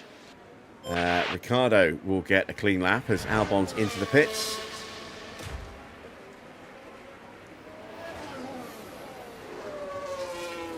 Yes, lovely. So we will get a clean run here for Daniel Ricciardo. We're going to focus on Alonso because he is going to hit some traffic at some point on this lap by the look of it. 30.8 for Alonso. That's definitely a little bit better than we had before.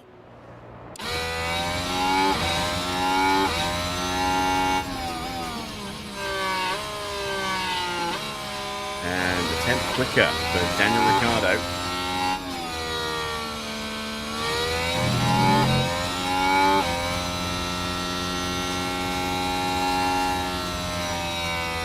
Yellow flag. Ah, Ricardo. Okay, I had a walk out.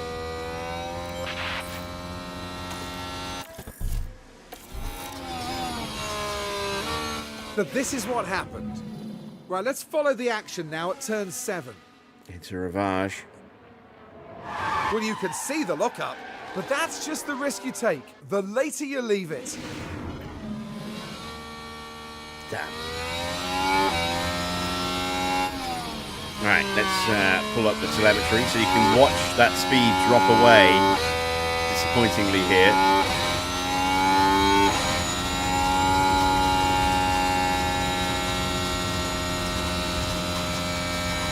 So our engine derates. We're out of battery.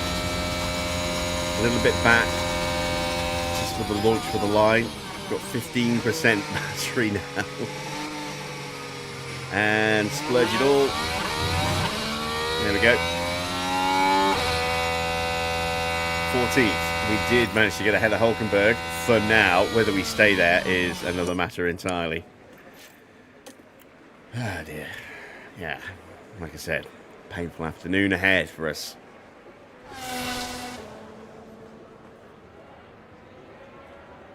It's not a great circuit for harvesting battery.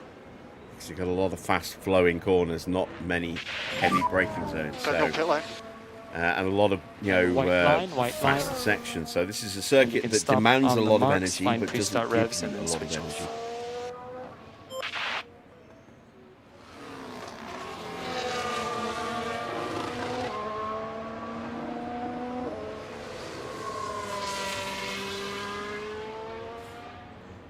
which is going to make this one a very tricky Grand Prix.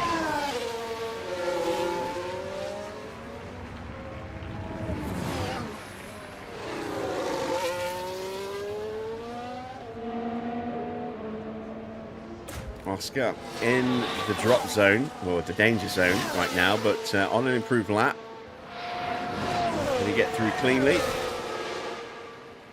Looks like.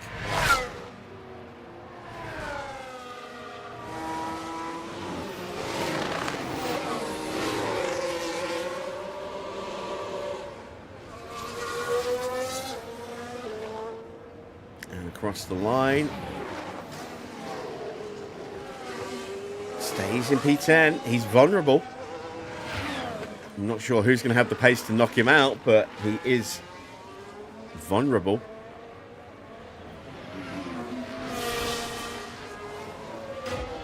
There's Hulkenberg starting his lap. Albon tucked up behind him. That's not good for Hulkenberg. He's going to have that... he's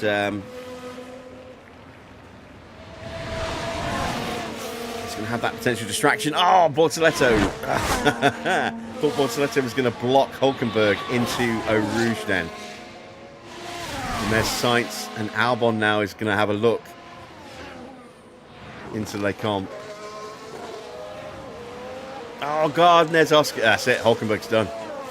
Oscar making sure he can't be knocked out by Nico Hulkenberg in spectacular style there. That is very, very suspicious. But the damage may be done because Gasly's on a good lap.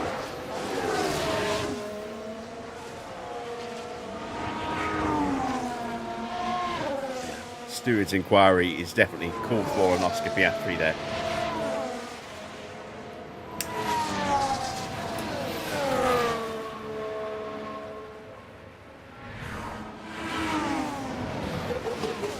I wonder, do I have the option to actually edit qualifying in the editor?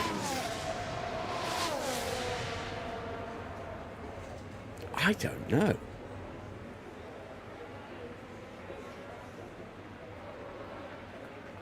Oscar is out.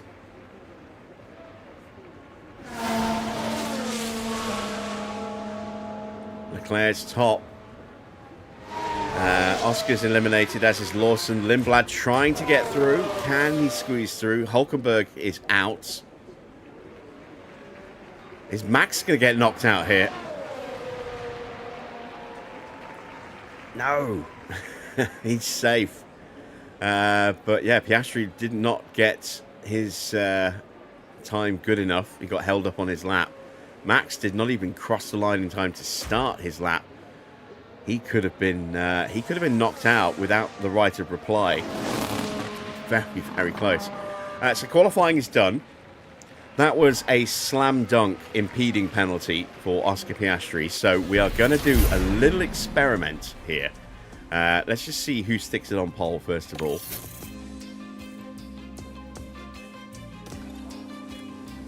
It's Leclerc ahead of George. Antonelli third, then Isaac, Hamilton, Max, Gasly, Albon, Bortoletto and Sainz. Both Williams in the top 10 here.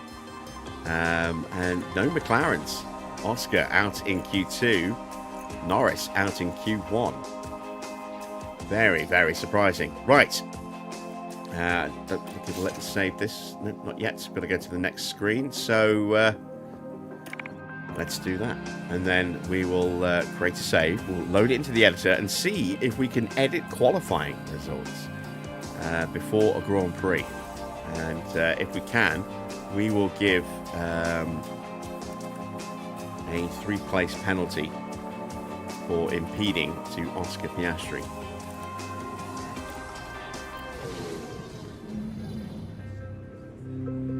Well, it's a fantastic turnout, as it always is here in Belgium, as we prepare for 44 laps around Spa. Motor car racing didn't have the best of starts at Spa-Francorchamps. Only one driver registered for the very first car race back in 1921, so a motorbike race replaced it instead. Times have changed, and now Spa is a solid fixture on the F1 calendar.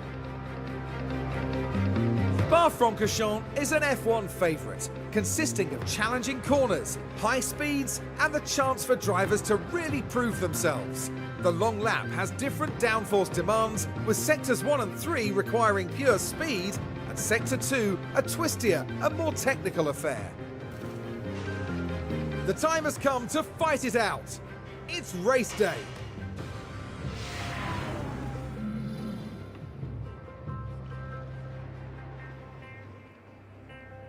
Okay, so let's create that save.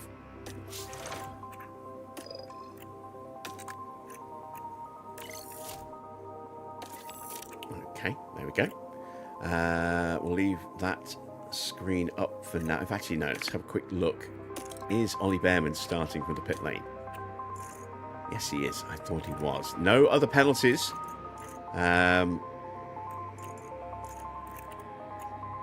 So let's see if we can penalise Oscar 3 places for a blatant bit of blocking in qualifying there. To do that, we are going to need to fire up the database editor. There we go. This was from before the Grand Prix. Let's now go here and reload the save. And let's see if it gives me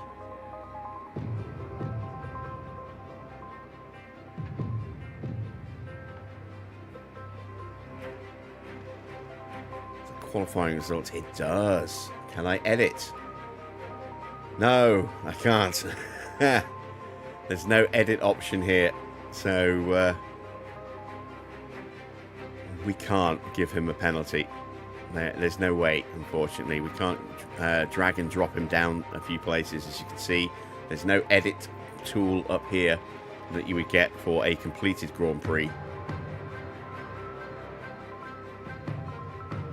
That's a bit of a shame, but I mean, at least it prevents people from, you know, going in and being too sneaky and just penalising everybody and putting their driver on pole every race when they didn't earn it. So yeah, bit of a shame. There was a useful little thought experiment, but nothing coming from it, unfortunately.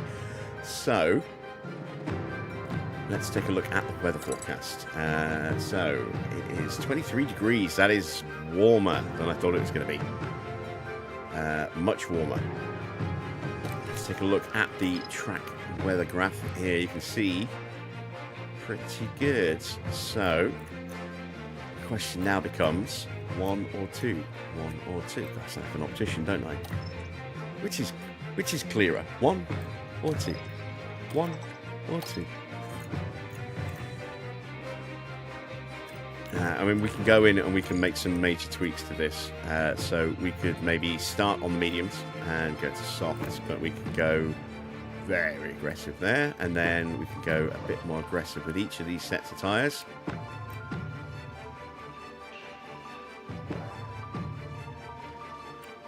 Like so. I'm actually going to give us just a little bit more leeway on each set to allow for thermal deg, because then we can always dial that back down like that. Let's see.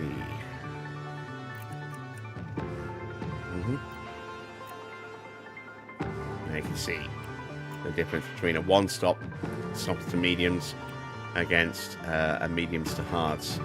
The difference is noticeable.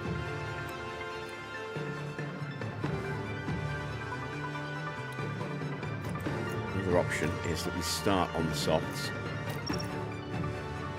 which might be the smarter option, and then we can be more aggressive at the end of the race with the hards.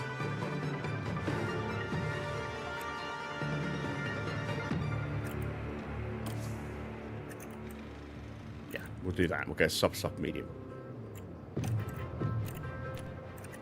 And who knows, if we get a safety car, maybe we could even look at perhaps switching to a set of hards and trying to go the distance.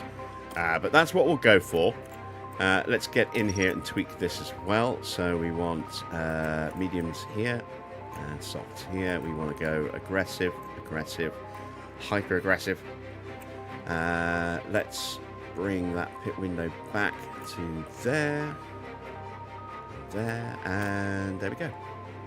As for fuel, how much is it normally around this circuit? It's normally over 2 kilos, I think. Let's break out the old notebook. Have a look what it is before the 26 regs. 2.3 kilos normally. Wow. That's a lot of fuel. It's only 1.6 here, so a considerable less amount of fuel. We are just going to go aggressive on fuel. We're not going to put any extra in. We're not going to take any extra out. We are probably going to get lapped once, maybe more than that. Who knows? And if there's a safety car, we're going to end up with a lot of spare fuel to burn off anyway. So there we go. We are set and prepped. We're going to take a quick commercial timeout, give you a chance to go grab a drink and use the bathroom. And when we return, it'll be the start of the Belgian Grand Prix.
The anticipation is really building here. The fans in attendance are absolutely buzzing with excitement. The calm composure of Sergio Perez amongst the hustle and bustle of the grid. I don't think there'll be many expecting them to mount a challenge from P19, but I wouldn't discount their chances. Right, I would. Let's get to it then. He's got just as much chance as I do of winning this race. Excitement in the crowd here at the Belgian Grand Prix. And it's lights out and away we go. Very good start from Charles Leclerc on the medium tyres as well.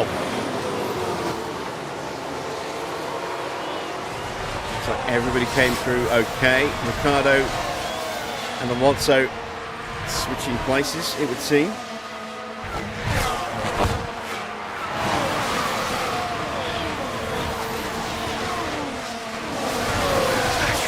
Already look. Wow.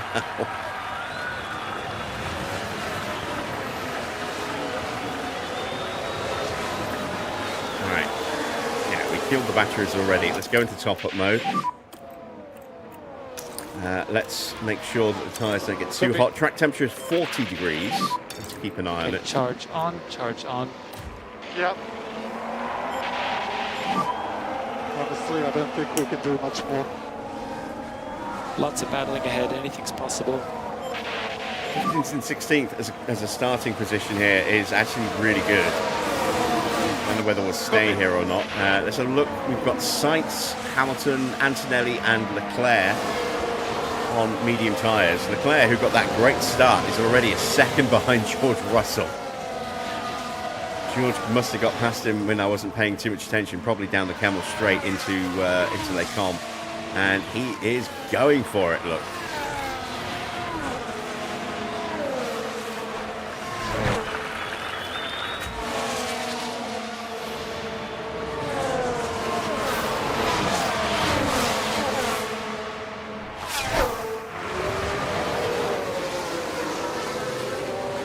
Ocon gets past Perez. Lindblad and Lawson switching places. DRS now active.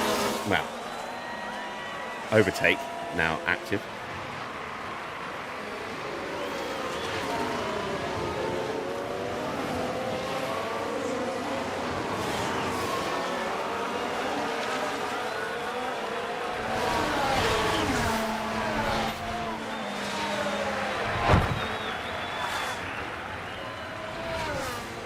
Ricardo under pressure from Franco Colapinto.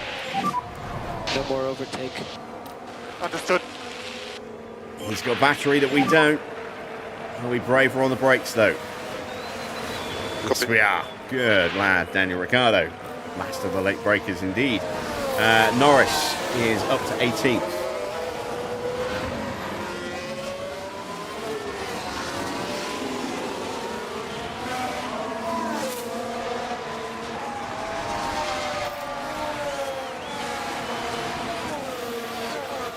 And we've got a fault developing for Ocon already. He's behind us as well. Deployment. Oh, that's good. Yeah, this is certainly not a circuit where you don't want to have a problem harvesting battery. You will be miles behind everyone if that happens. We'll quickly focus in on Ocon.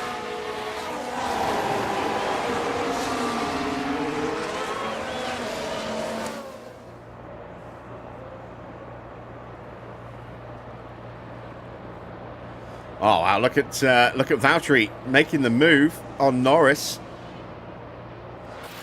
and we've got a yellow flag. Oh, it's a big shot! It's a red flag. Hamilton, Antonelli, and Verstappen, all out. Wow! 3 massive names, all out at the end of what, lap 2? Lap 2. George has started lap 3 just.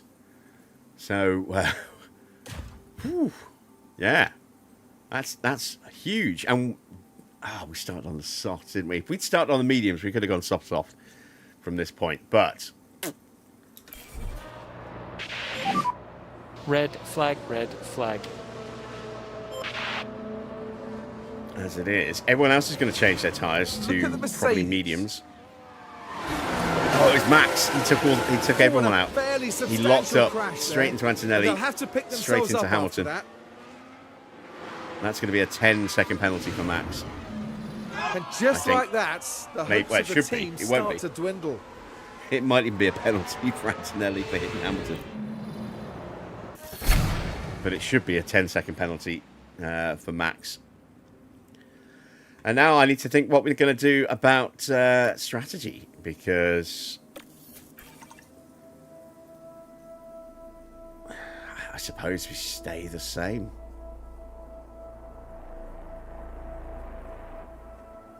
But now we have spare fuel.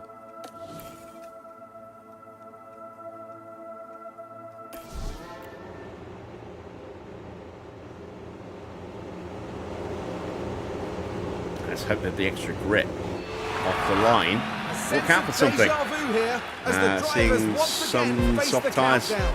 seeing fair few medium tyres this time. And it's lights out, and away we go.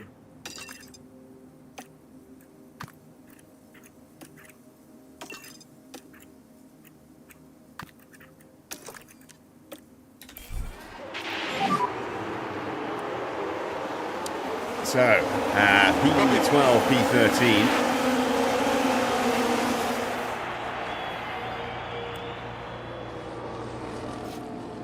It is 10 seconds for Max. That's good. That's what it should have been. Ricciardo's going to try and get past Alonso.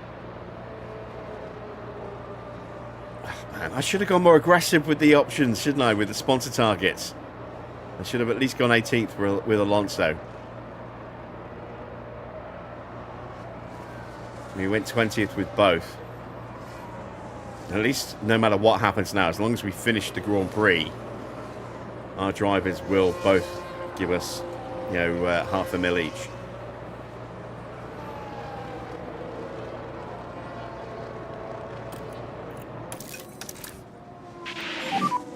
Copy, copy. Charge on. Okay, understood.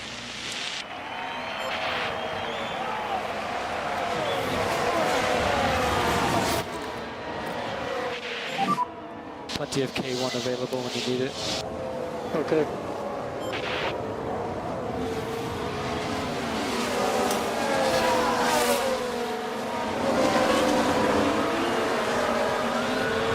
So, not many actually changed their tyres. Less than I was expecting. Russell, Leclerc, Hadjar, Gasly, Piastri, Lindblad, Hulkenberg, Lawson, Colapinto, Bottas and Ocon and Behrman have changed their tyres, but no change for Perez, no change for Norris or us.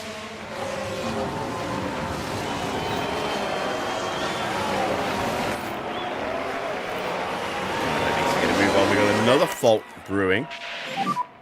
Mode push. For, Well, yeah, Lawson. right. It certainly looks like they've developed a fault.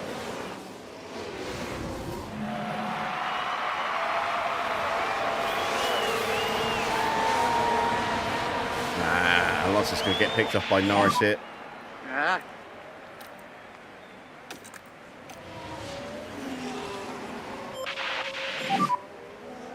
Is there any F1 on this weekend? Yes. Don't think so.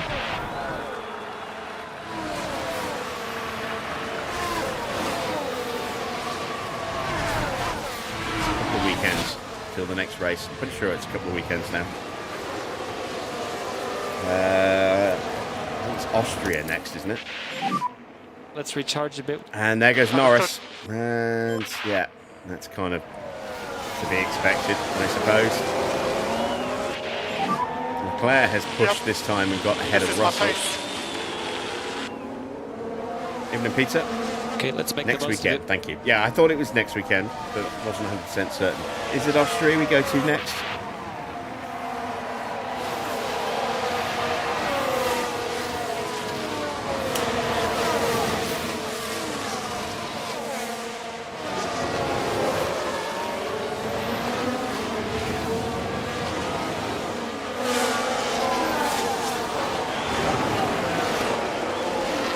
It is.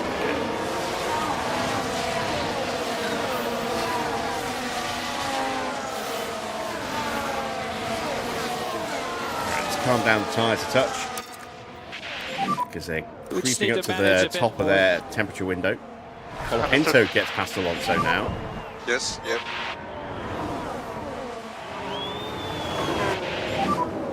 We have the slowest car on the street.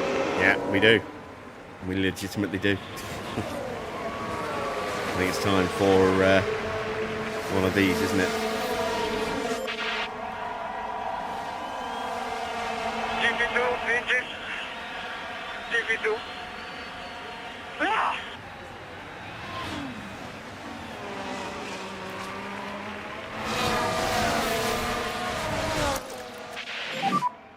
Copy.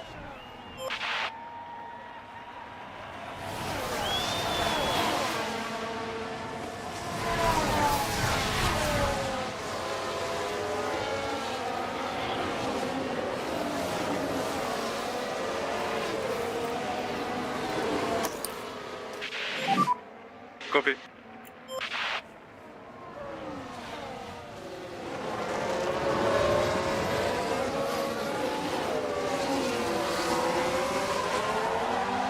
Okay.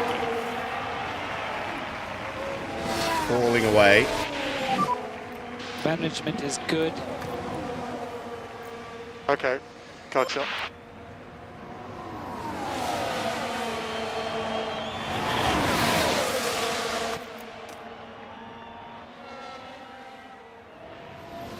Just running out of battery, unfortunately, in the worst possible places. This is one of those circuits where we can't really justify pushing the Okay. battery. Alrighty.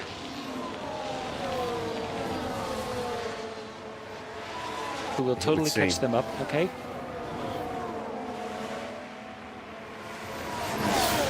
And Bottas nails us with a battery boost. That is 002 on the run to Blanchimont. I did say this was going to be a painful afternoon. Let's have a look at that. It all starts as Watch they this reach battery turn deployment 17. here. They decide to give it a go. Rockets past us.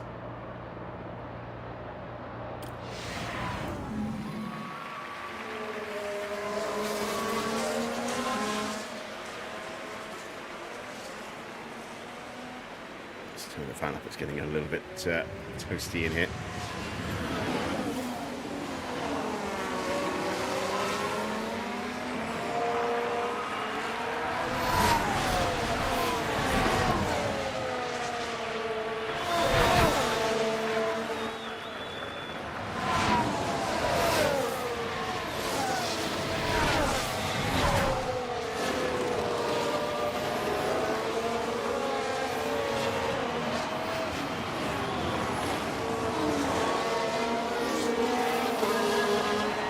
So you can see, even in the dirty air, the tyres are not getting too hot.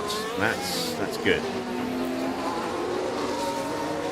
It means we can be that bit more aggressive with them, which we're going to need to be if we want any real pace this afternoon. But the middle sector is just going to be, you know, our undoing all afternoon long here. Not only do we not have great pace in this straight line, we have no downforce. So we're going to be vulnerable through the corners, and anyone who doesn't actually get us through the corners will be perfectly lined up to then, you know, slingshot past us Front tyres on the just exit picking up a bit of corners vibration. down the straights. Forward caper spilt. Let's give Ricardo a bit more oomph. We'll catch these guys. Let's catch them.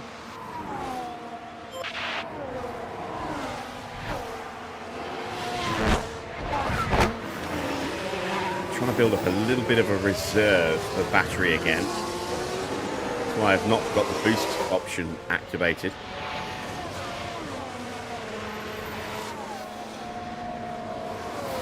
Alright, so we're crossing the line with 77%. Let's turn on the boost this lap and let's see if that has Yep, an impact understood. on what our battery level is across the line next time round.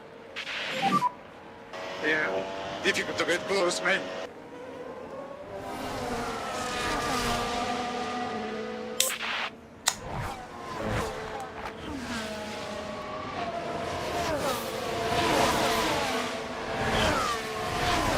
We can also compare against Alonso because Alonso had pretty similar battery level. You can see there is a little bit of a difference between the two as Alonso tries to go around the outside of Valtteri.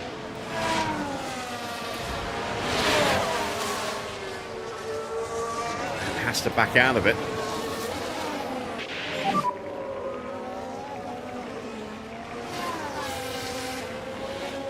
This tire, they feel good.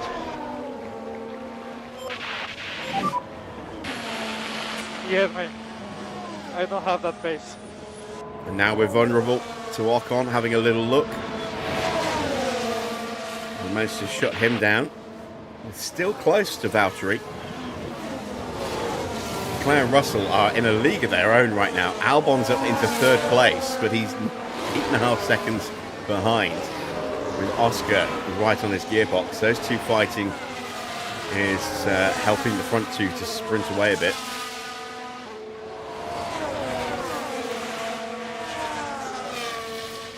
I want to see my battery level across the line here for Ricardo.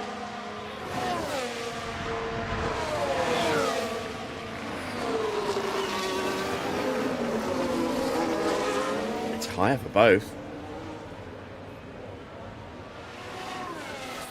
Yeah, okay.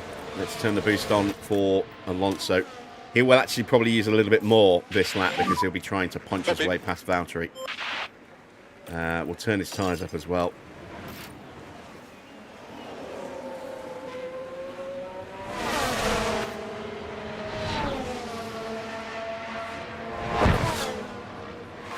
Now we're stuck in the defence against Ocon.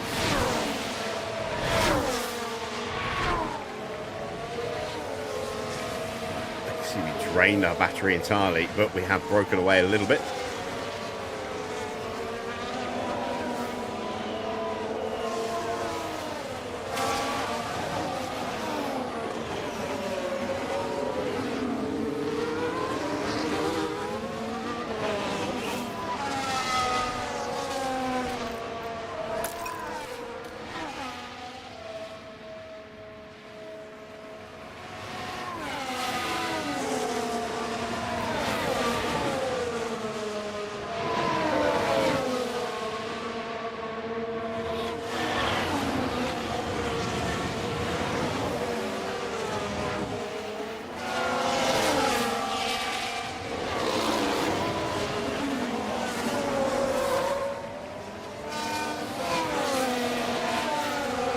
you have just joined us, big lockup from Verstappen at the end of lap 2 at the bus stop chicane meant that he took out both Antonelli and Hamilton along with himself.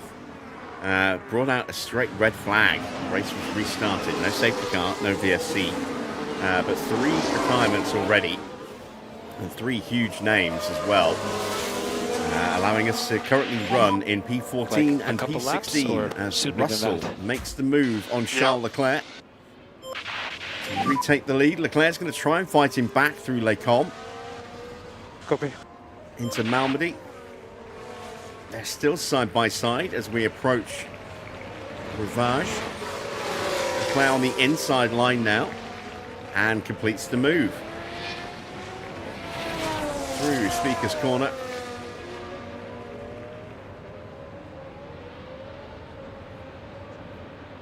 And into the double left of Pouon. Right, let's go back to our drivers. You can see there's definitely a difference in battery charge level to a degree, but nothing too substantial. Ricardo is coming under pressure from Gap is 4.4. Bottas, so we're going to put him into top Yeah, up. Bottas behind. Now that he's going to start using that boost to Bottas, defend. 6 behind. Okay, charge on. Okay, understood.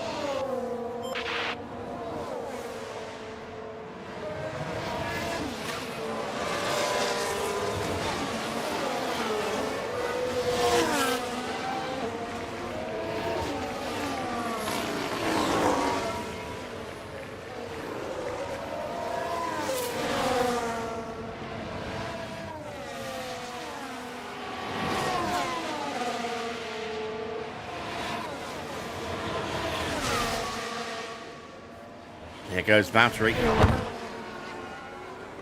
Around the outside. Yeah, mate. And Behrman don't gets have that Alonso pace. as well. That's frustrating. Albon now 12.5 seconds behind, but still keeping Piastri and Hadjar at bay. Russell and Leclerc still fighting over the lead. Some fascinating battles developing. Oh, and looks like Albon's using battery to great effect, because you saw him just pulling away from Oscar there into the braking zone.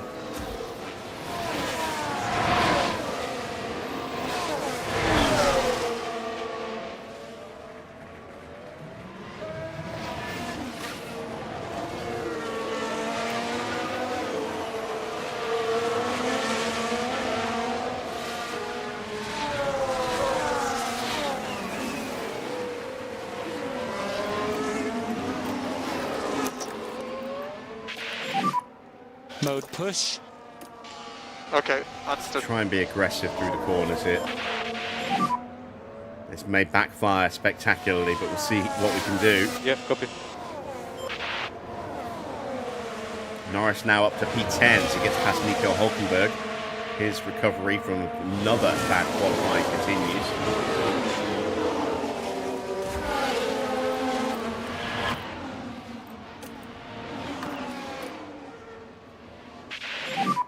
How is the tire?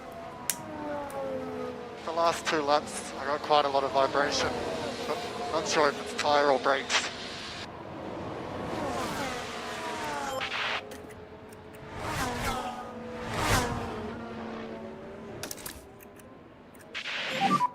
Charge on.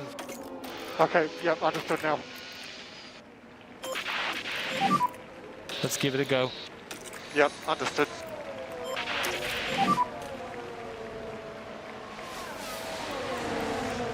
Understood.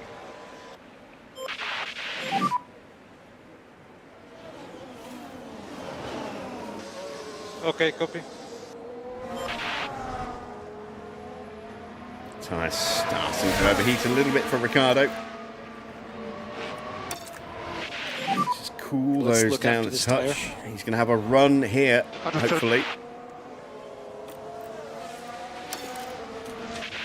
Valtteri just Keeping his car just a little bit further inside the track Copy. there than Ricardo to cover off any attempt at going to the inside line.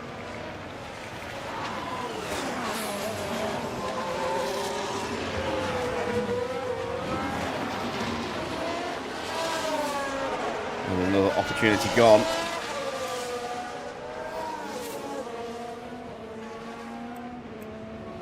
See how quick the tyres are cooling down, even in this push setting. Track temperature might start to creep up a little bit in the next minute or two.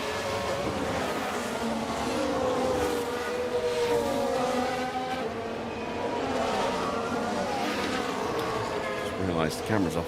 There we go. Hello, I'm back.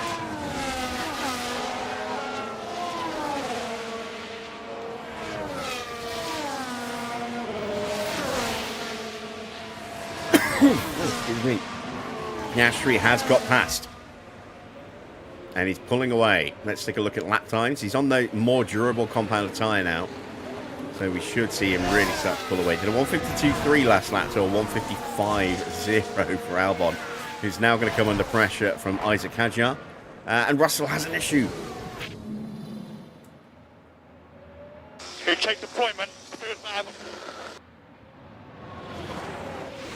Do not want bad battery here. We're going to ignore that and carry on. Copy.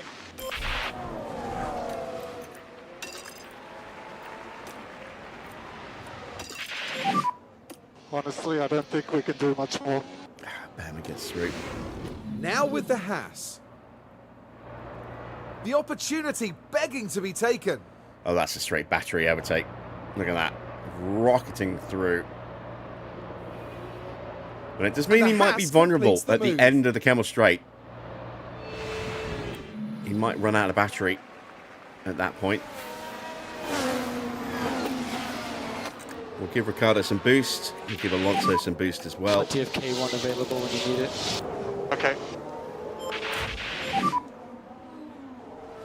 Come on, step out. Ah, don't Copy. just sit there in the DRS, in the slipstream. Actually make the attempt.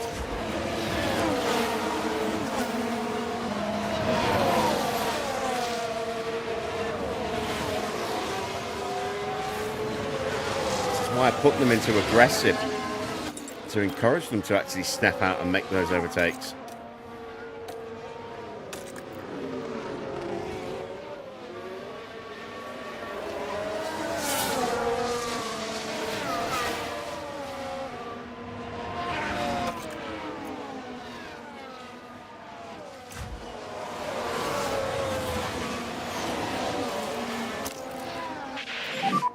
Okay, mode push. Understood.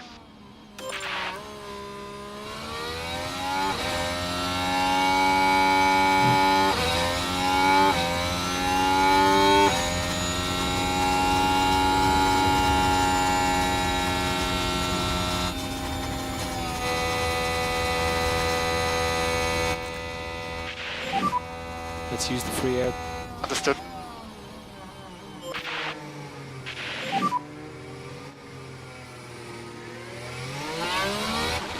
Understood.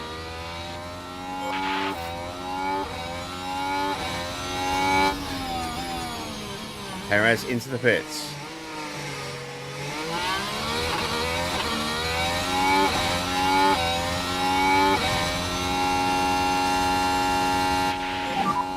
Management is good.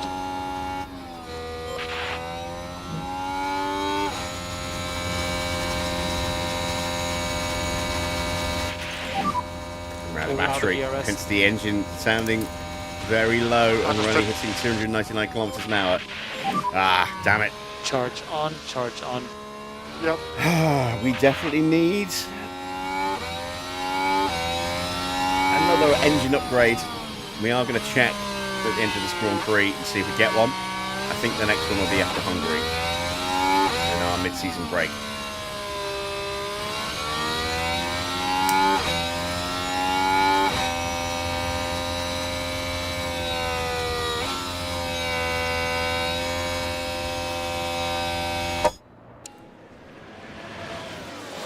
definitely need more power. We have got the weakest engine by about 5% to Audi.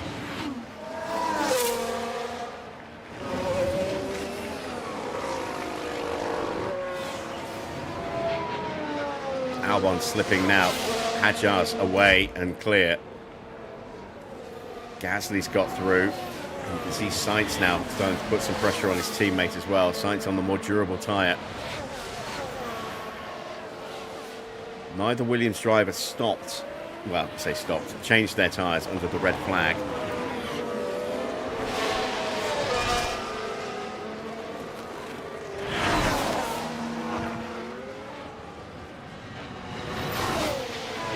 Honda engine doesn't work. Well, it works, just not very well.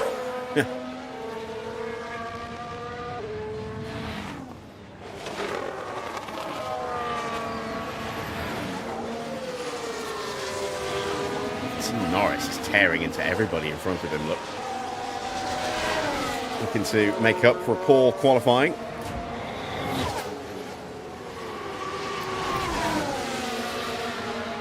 Also having to fight against Esteban Ocon still.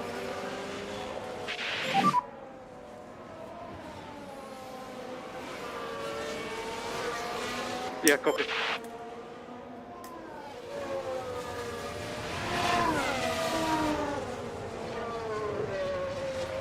I know you're going to ask me if I saw something, but you're not going to tell me what it was. I will wait for you to retype the message.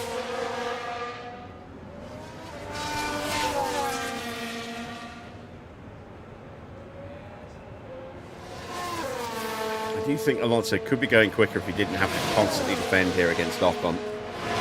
We're going to call Ricciardo in this lap.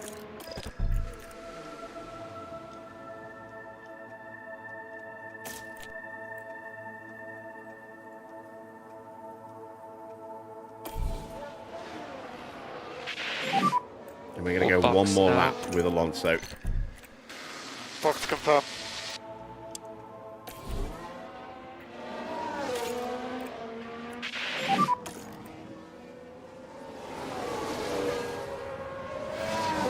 Copy, box.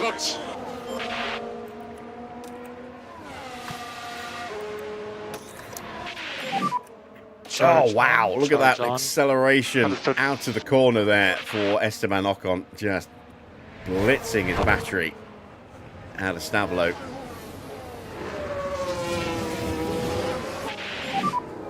Pit lane.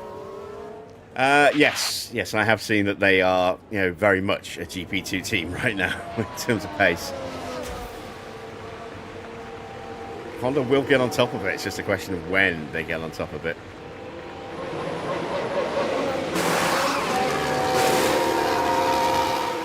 2.8-second stop. It's not great, but it's not completely horrible. It's going to be tight here with Perez. He should get out just in front of us. We've got a yellow flag. Gasly dropping down the order. Spun at Rivage, or locked up at Rivage. Now this happens down at turn 8. And the car fails to respond. Big what lock-up. caused that, I wonder? Laps to go.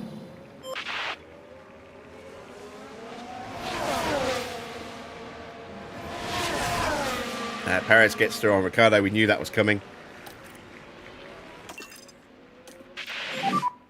We'll catch these guys.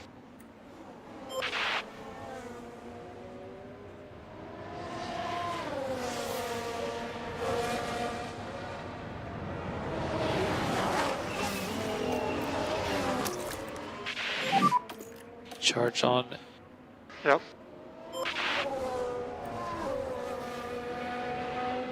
Not expecting the board to be particularly happy with how things go today. I'm going to take the cap off and just sweating profusely at the moment. It's quite hot.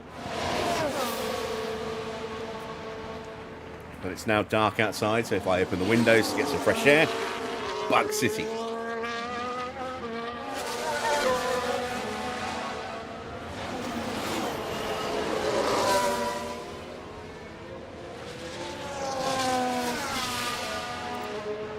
Right, Alonso will be in this lap.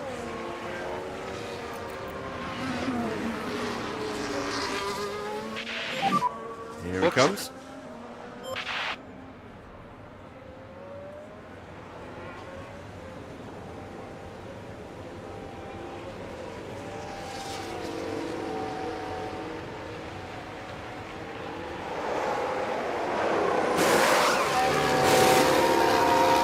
It's not bad, 2.5.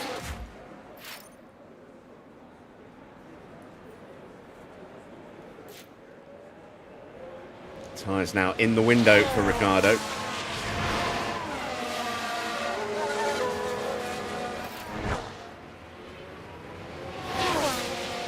See how quickly the battery just gets deployed in sector 1. Full battery going down out of La Source Temps all okay. into Le Com. Pretty much killed the entire battery.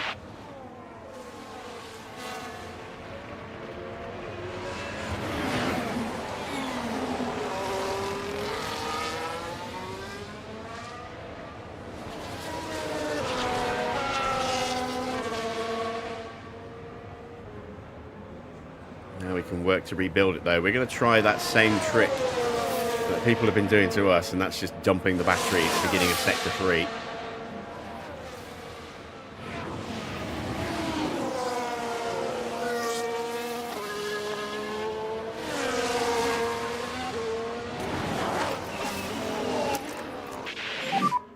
Mode push. Understood.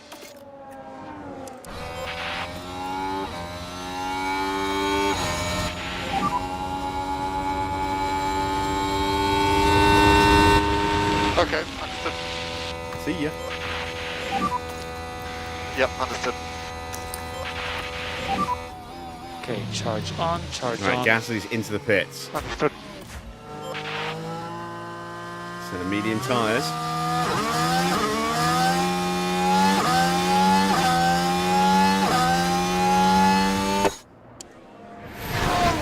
Gets out right in front of Ocon.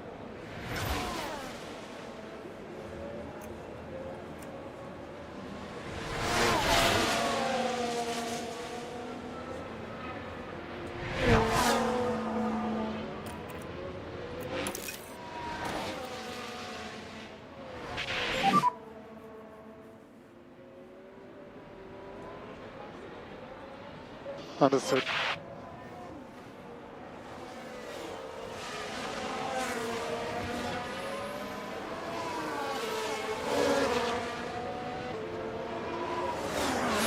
Now we're going to hopefully undercut some of the cars in front of us, but given how slow we've been lapping, I don't like our odds. Norris is still out there on those softs, so he's definitely going for a one-stop. That is Bortoletto and Alex Albon. Sainz probably going mediums to softs as a one-stop as well.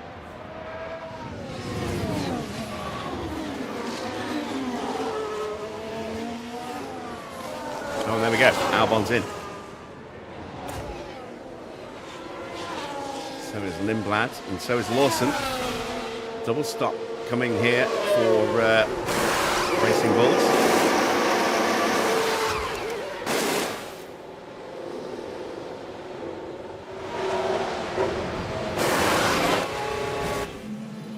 But the car's definitely not happy. Surely some kind of fault. No way. Crofty.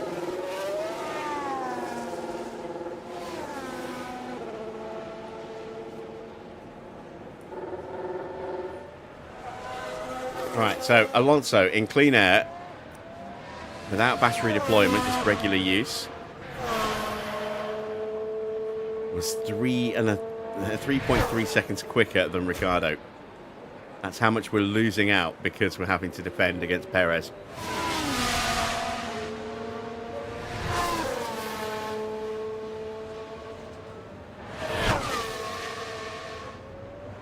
It's pretty bad.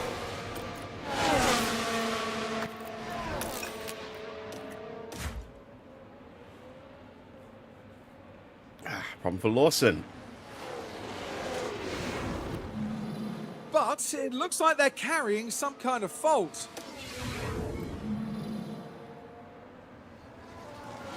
Maybe that will slow him down a bit and give us a chance to catch him.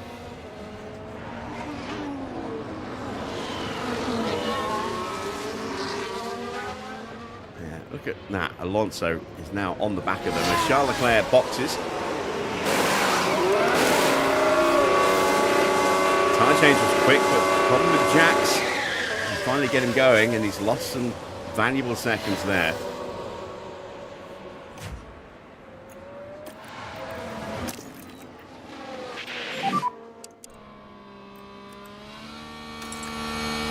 Copy.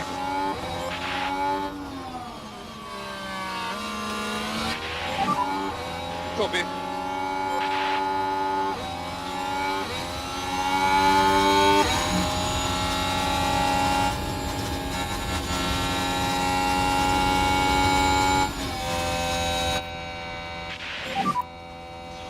Copy.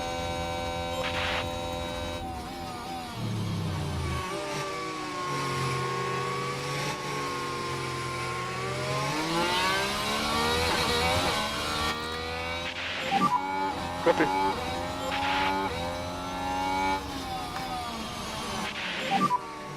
Copy.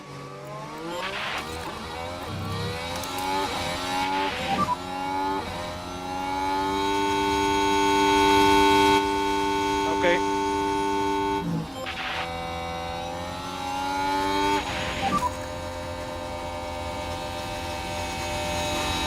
Copy. We get him on the brakes. Copy. Nope. We didn't have any battery to actually try and make the I overtake. cannot push any harder than this. This is why we need a better engine, because we're finding ourselves just getting screwed. Copy. Good info. Oh, god damn it, Perez. We have better pace in this, we just can't get away to unleash it.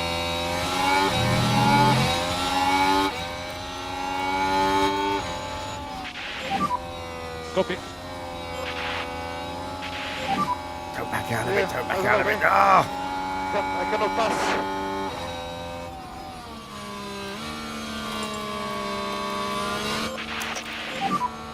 Yeah, copy. Copy.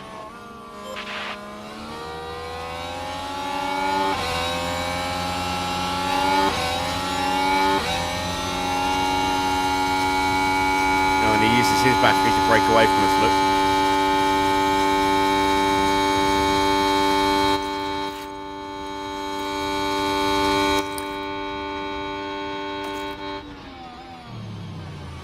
Right, Norris into the pits and out in P10, just ahead of Valtteri.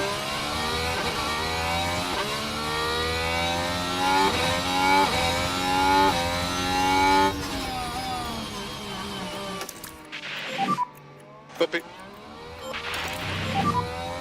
Okay, charge on, charge on. Yep, understood. Try and get the temps down. Understood.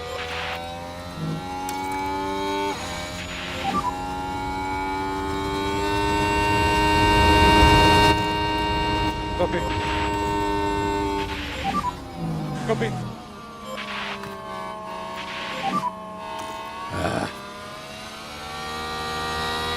Okay, copy.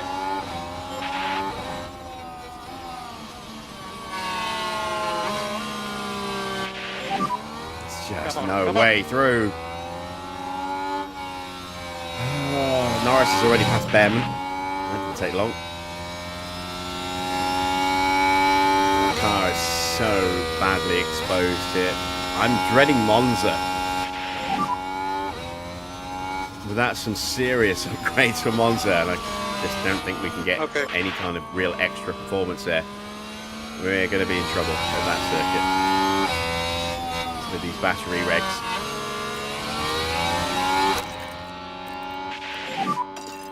Yep.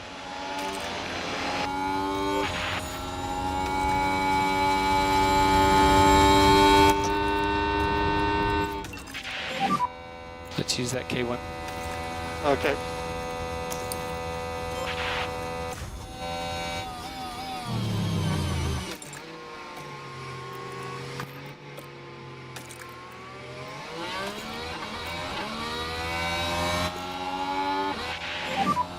Let's use the free air. Roger. Okay.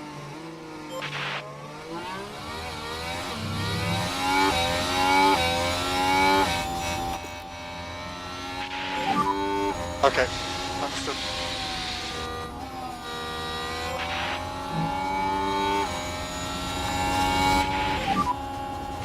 Understood. Got no DRS. Okay, Box him in, box him in, box him in. understood. Ah, no, not quite.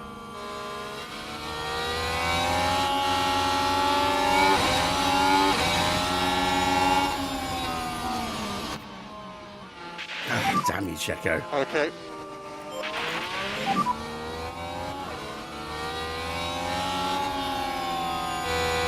Just do the best you can.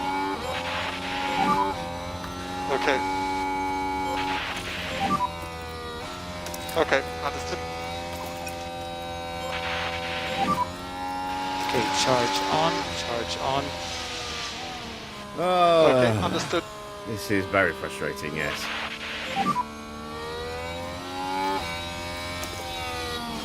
Copy. Copy. Low push. Okay.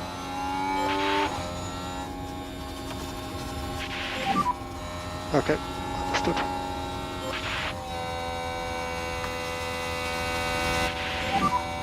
Okay. Okay, understood. Trying to, at the very least, hassle and harry Perez so much that it gives Alonso a chance to try and break away. Okay. Like a couple laps or sooner than that? Okay, understood. We still have a chance. Okay. So we just need to go charge on. Okay. Copy. You can just see what the lack of battery at certain key points does to us. But at least we've got a 3-second gap to Perez with Alonso now, so hopefully Alonso can unleash some pace and try and break away. Perez ahead. And we'll just have Gap to see ahead, what 9. happens here with Ricardo. Let's just get into a rhythm. Plenty of K1 available when you need it. Understood. New fastest lap for Charles Leclerc. Yashri leads, Russell second, but with that serious issue that has escalated up to orange, as you can see.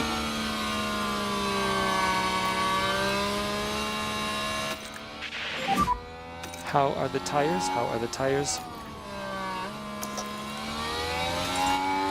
Yeah, everything's pretty stable at the moment.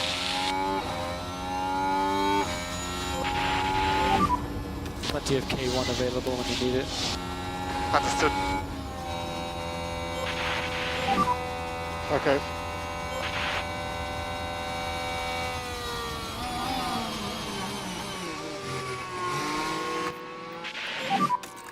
Okay, understood. Okay, charge on. 151.4 last lap for Alonso. We didn't change anything at all. That's how much pace we've been losing. We've been losing 2 to 3 seconds on a lap fighting with Perez. Now that we're free and clear of him, we are charging up on the back of Lawson. Keep going, you're doing good.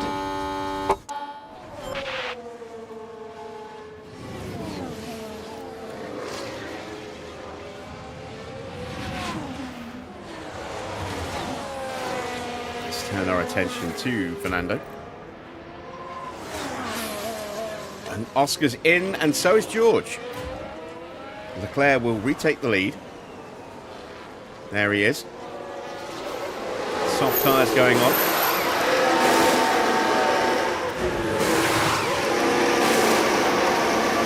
For both. Decent slots for both as well.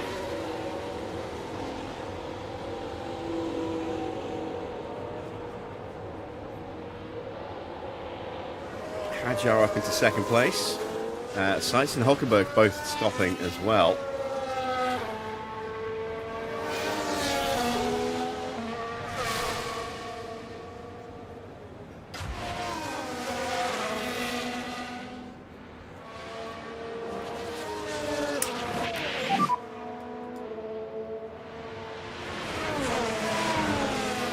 It's okay.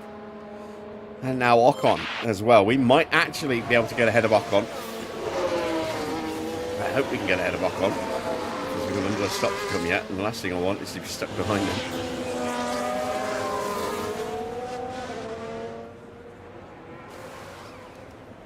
Yeah, we will get past Ocon.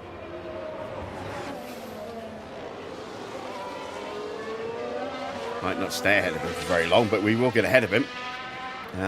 Slower lap for Alonso that time, 154.7. Tyres starting to drop off a little bit now.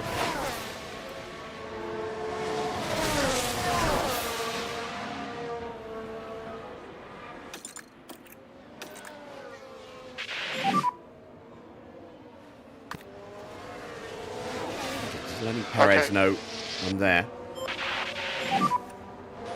Okay. There's Ocon. Isaac into the pits from second Gap place. 0.5. This will be for softs as well, Just no keep doubt. going.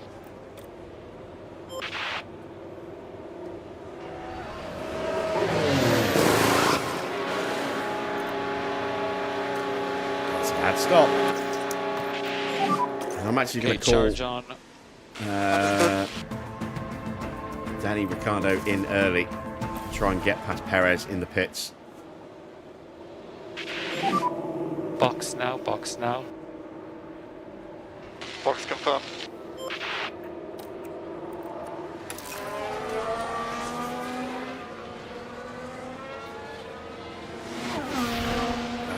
Just really bad stop has cost him a place to Alex Albon.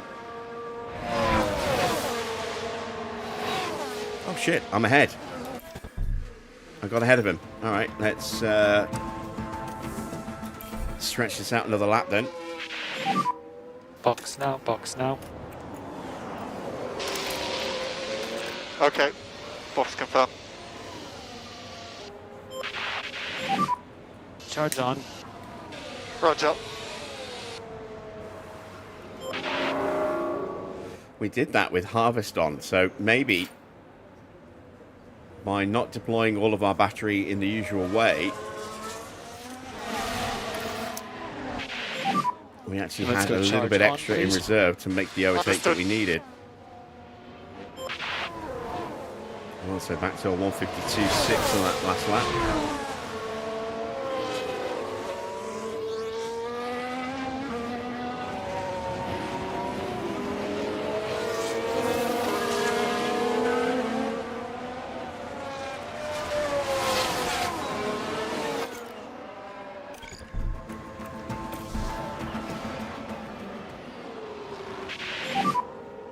How is the tire? How is the deg? Just a general note. Picked up some vibrations the last lap.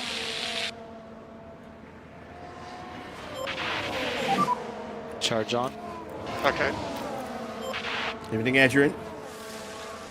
Hopefully, I mean, Ocon's going to get past us as soon as he gets on us, but hopefully he will put Perez into some pressure. And give Ricciardo a chance to try and maybe squeeze a little bit more of a gap. Maybe not.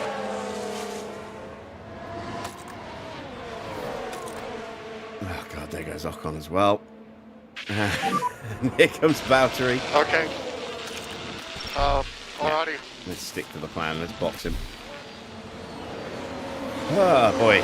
Lots of battling ahead. Anything's possible. Bottas behind.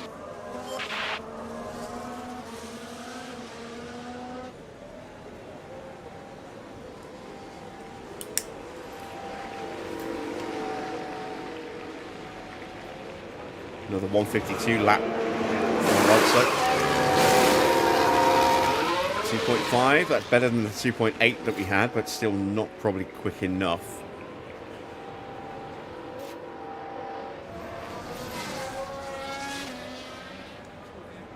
Alright. Let's see how we do on these tyres. Bottas ahead. Behrman is right behind us.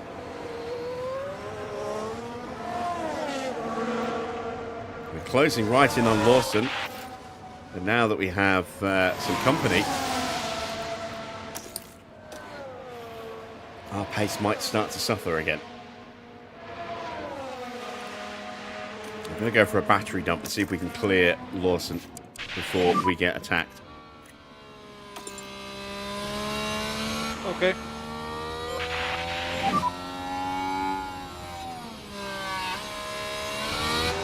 Okay.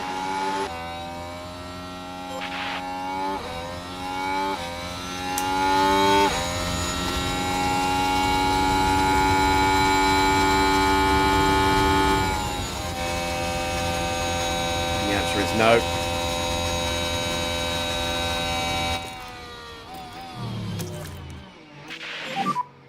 Yeah.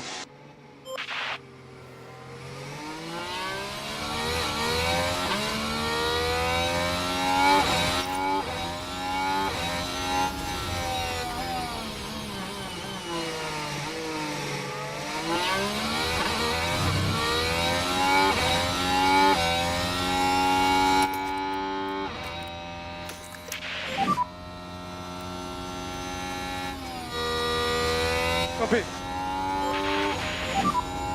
Copy.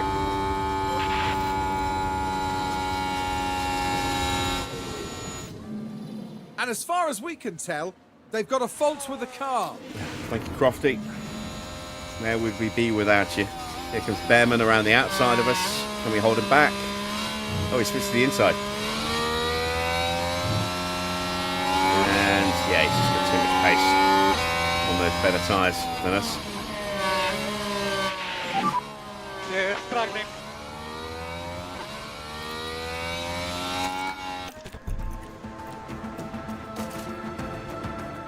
Let's get Alonso in.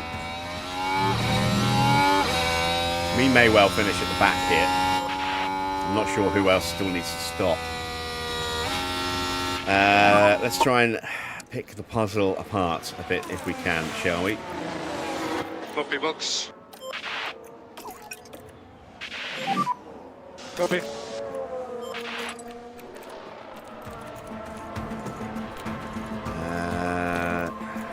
Perez might try and go the distance. He might need to stop again. We need to stop again, no question on that. Behrman's just stopped. Yeah, these guys are going to the end. It looks like we are on a hiding to nothing.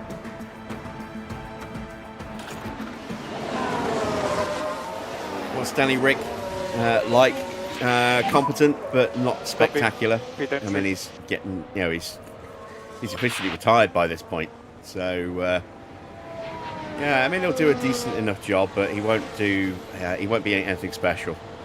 And because he's at the end of his career, his development rate. There we go. It's a better stop. 2.4.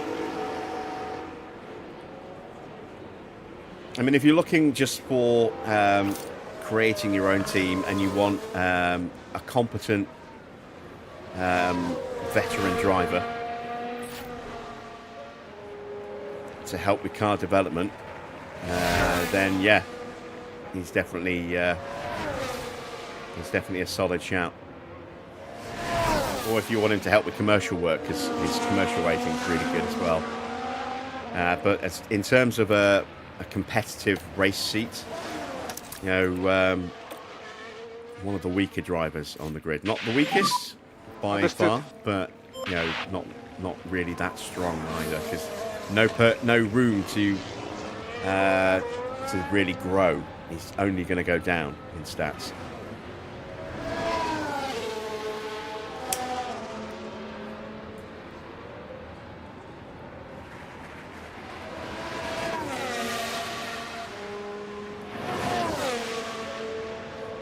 Any file you do always ends up slowest in the third sector. Well, it's probably focusing too much on development in that second season then.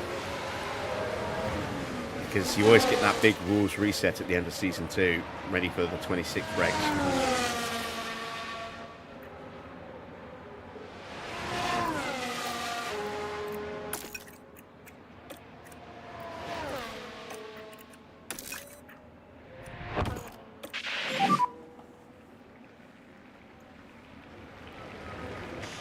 Copy.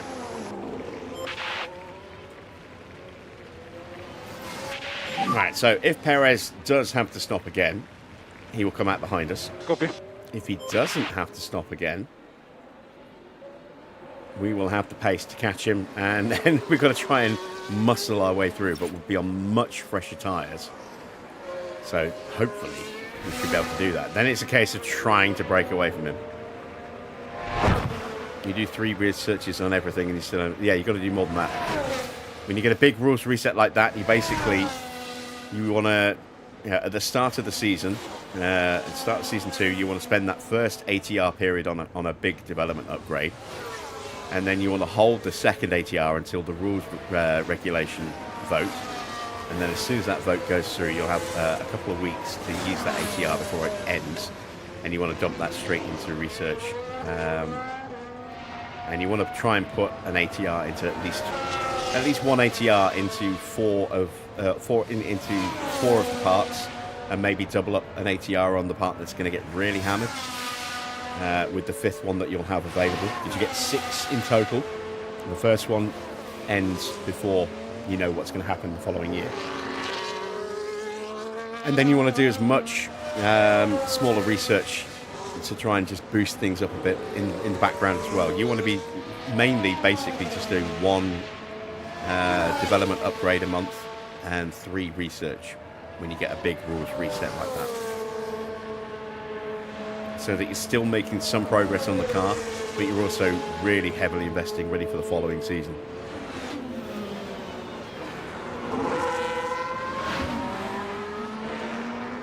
Right, Perez is into the pits.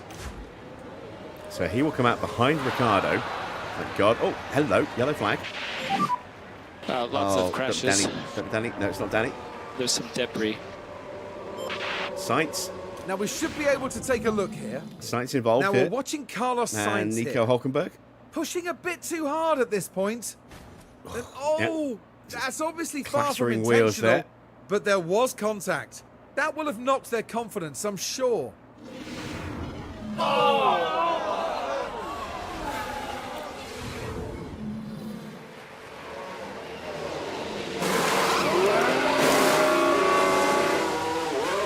How much of a gap are we going to have? Not a huge gap, but having said that, Perez is about to get lapped potentially. There's Charles Leclerc in the background.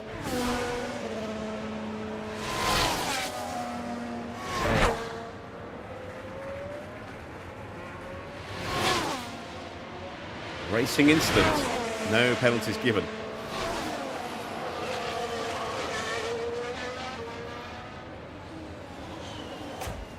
Turn our attention here. A very slow Lando Norris out of that turn. As we join the action there, Hadjar trying to get through and up into 4th place. Norris has been on a tear again, hasn't he? Look at this. Up to P4 now from starting way down the order once again. I mean, yesterday he qualified. His qualification was kind of irrelevant because he had that problem, had to start from the pit lane. But he punched his way up 16 places to finish in 6th yesterday at Silverstone. He's on for another similarly inspired fight back through the grid here today. There's Ocon and Behrman are scrapping away behind the 2 Alpines.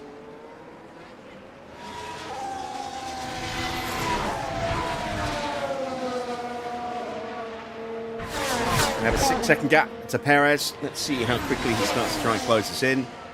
He is getting very close to being lapped. Let's go back to the action here. Colapinto able to hold off Gasly. Gasly now about to come under some serious pressure of his own.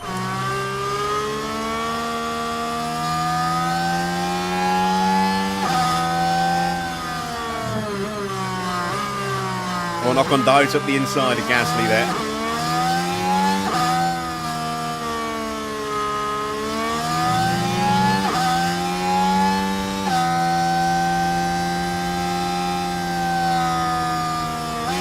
Bottas passes Lawson. Lawson is struggling with pace again. should be able to catch Lawson.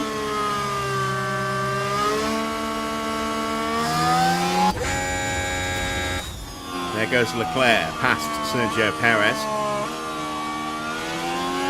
Perez now a lap down.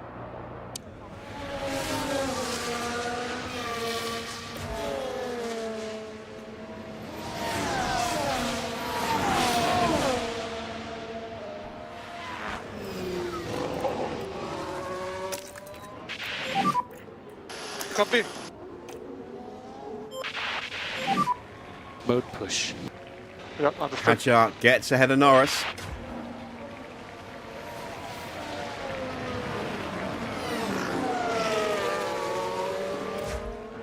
Sainz having a look at Lindblad. Got that minor damage to his front wing. You can just see in the background there. Lindblad with better battery usage there down the Camel Straight. Able to keep him back. Let's see if Ocon can get through. Behrman now making a move on Gasly as well. Both of the Haas cars looking to make a move forward. Good usage of the battery from Gasly there, breaking away quickly. And Ocon is being frustrated by Colapinto now.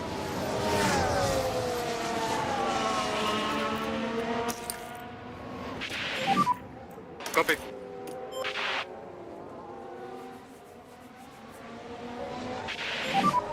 Charge on, charge on. Look at that. We took 5.2 seconds out of Liam Lawson on that last lap. 5.2 seconds as Colapinto has been overtaken by Ocon. We turned away just as that move was about to start, I think. And there's Behrman. Albon's into the pits. And a late stop for a fresh set of tyres. This will probably be softs.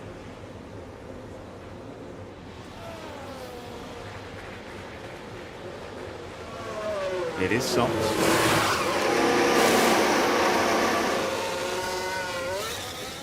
Hulkenberg in as well.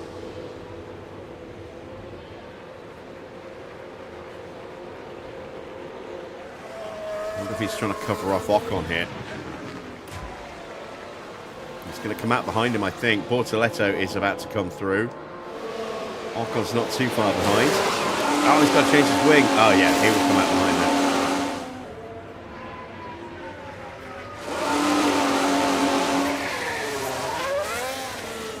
And Lawson's boxing.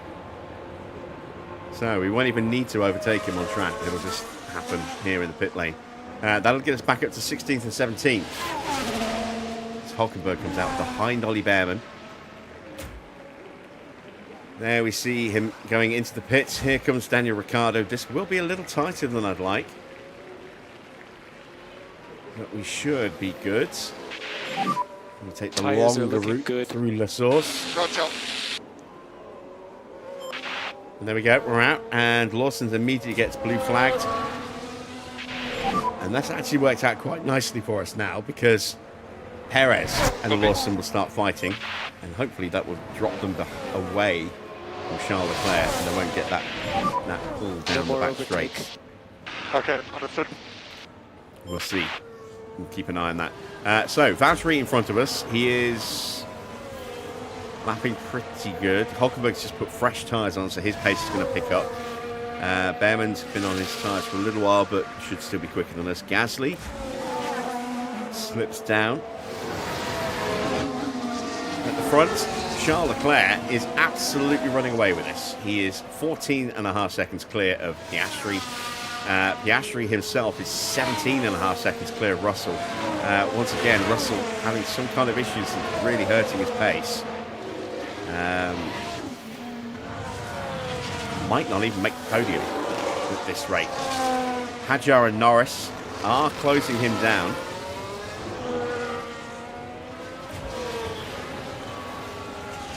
They're scrapping with each other. It's slowing down their ultimate pace.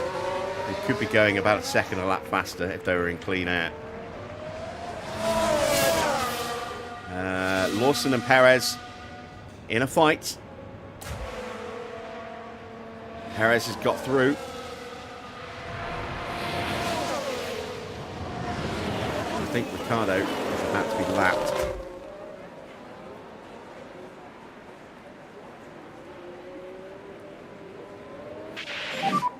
How is the tire? How is the dig? Stable. Stable with that bit of deck.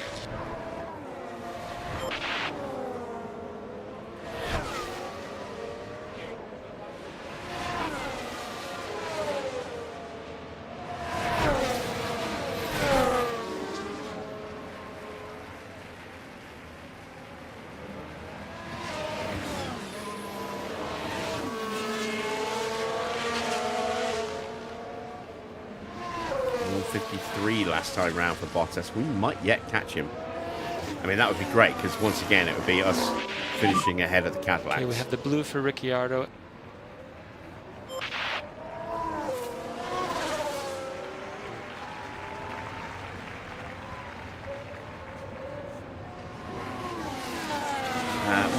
A late stop for Carlos Sainz. Is this to fix his wing?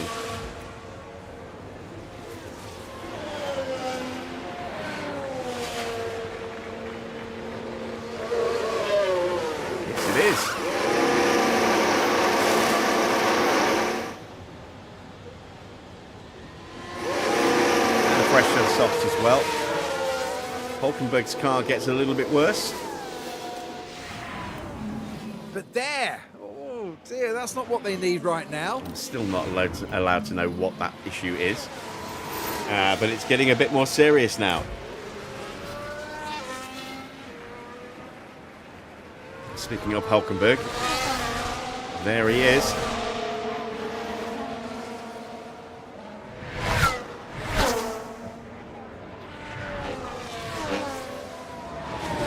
Took 1.5 seconds out of Valtteri the last time round. Norris and Hadjar swap places again, but again they are closing in on George. Slowly but surely, they might run out of laps. They're not closing fast enough yet.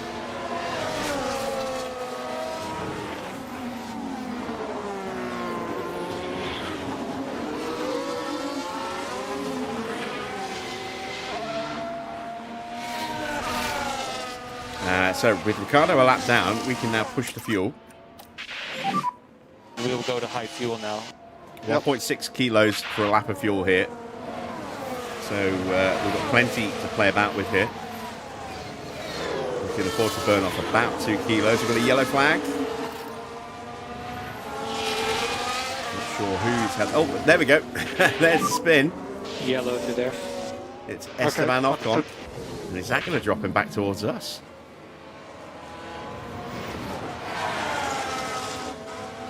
No one's gone into the barrier here at the Fania yet. 10. That's 13.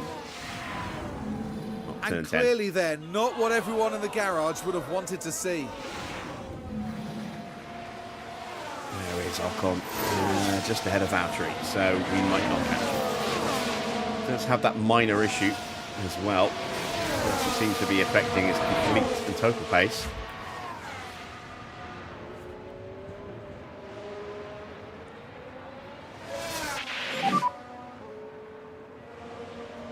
Sainz gets past Behrman briefly. Behrman immediately takes the place back.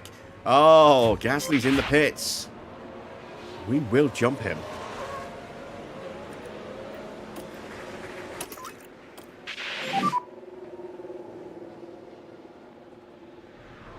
Copy. We'll probably only do it here with Alonso. I think Ricciardo's close enough. But we will jump him. Perez is closing in on Ricciardo. It's a little bit of a worry. Now back to Valtteri.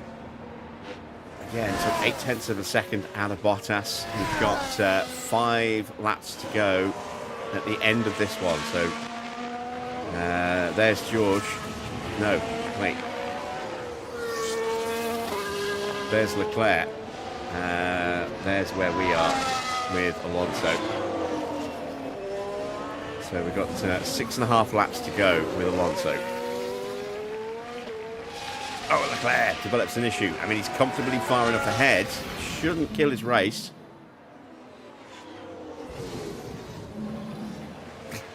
Nothing. No Crofty, no radio, nothing. Odd.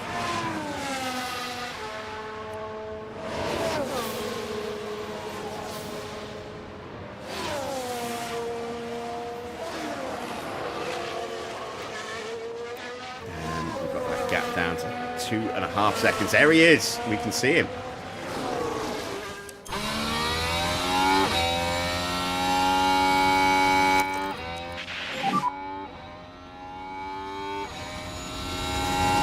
Copy.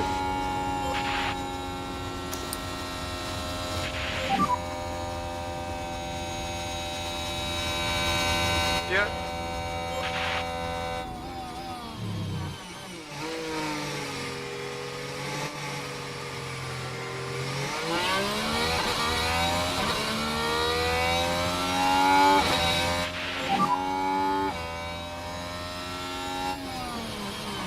Copy.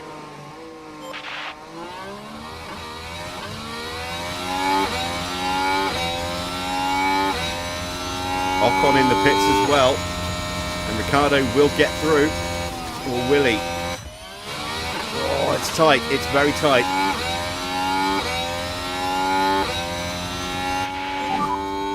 The next car behind is Perez. Perez 2.3 behind. Maybe get this race back to us somehow.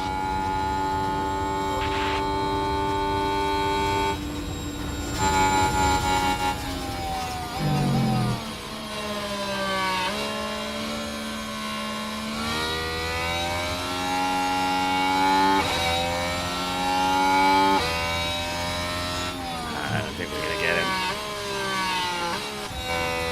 But we might well get Valtteri here.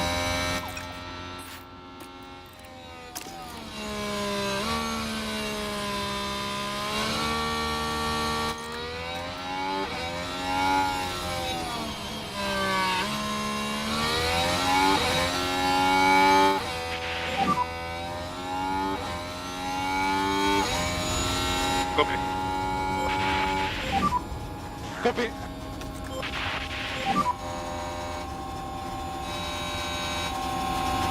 Copy.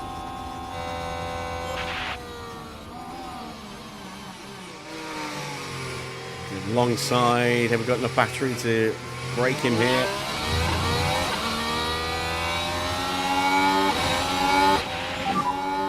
Still alongside. Copy. And there we go. We have the move done. Copy. Yes. Let's go. Happy Fernando. Oh, we're going to get a double dip. We're going to get a second bit of audio.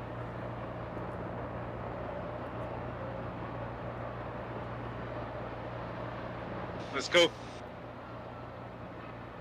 A little less enthusiasm the second time around, but we've got the move done. Very nice. Now, have we got the pace to go after Hulkenberg?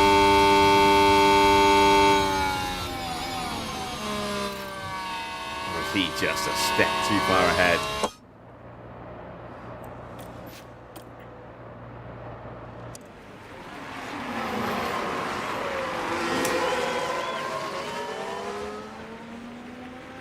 We took almost 4 seconds out of him on that last lap, but that was with battery deployment. And we don't have the battery to do that again.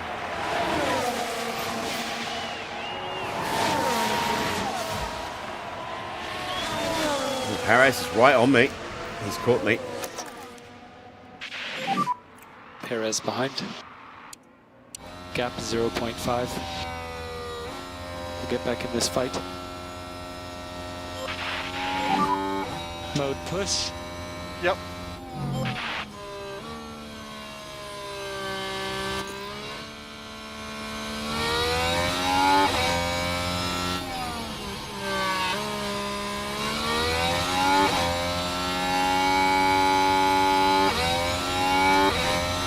Gasly's got the roll Valtteri as well. And past us. Ugh.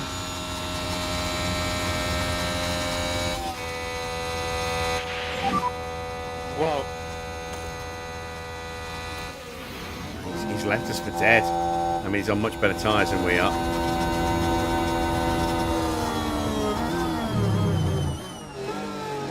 Very late little manoeuvre there.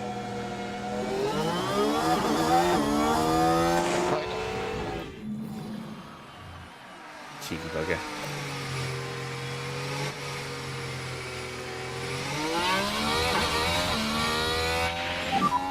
Car behind is Perez. He's 0.5 behind. Okay, we're still okay. Charge on. Okay.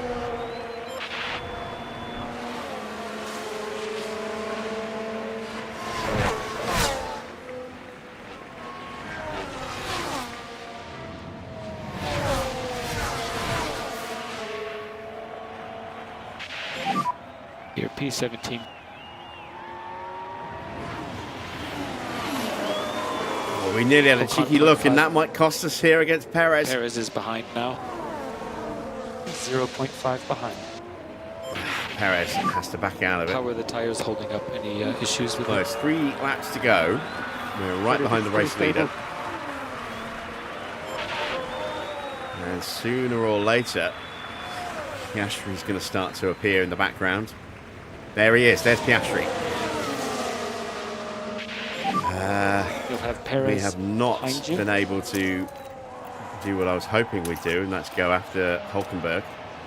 Because we lost time Just with do the best Gasly you can.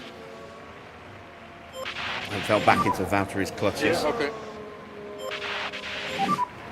Honestly, I don't think we could do much more. Perez gets me. We still have a chance.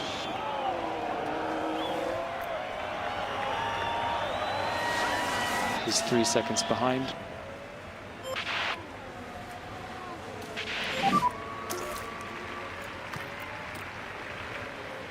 Copy. Copy.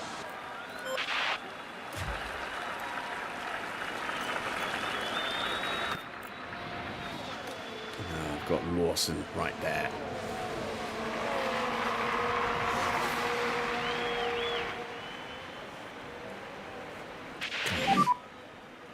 Come on, Daniel. See if we can get back in front of Perez. 1.0 behind. We'll just see what we can do.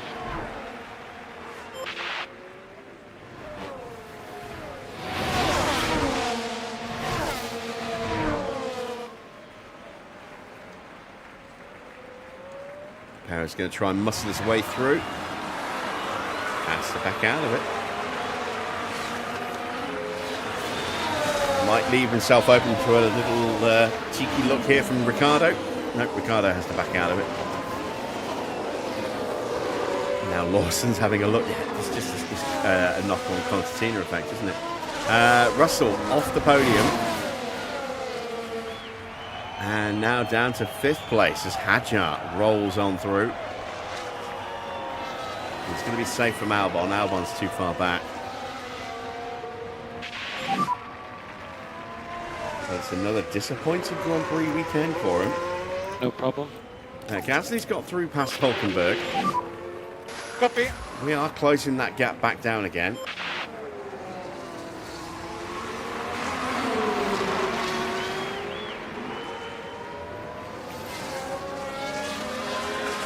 Two more laps for Fernando, just one more lap for Daniel Ricciardo.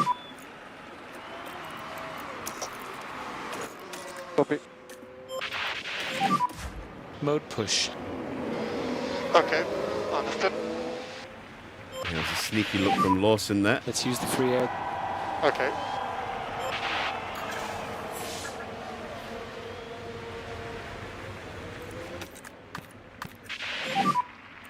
Stay off the curb. It unsettles the car.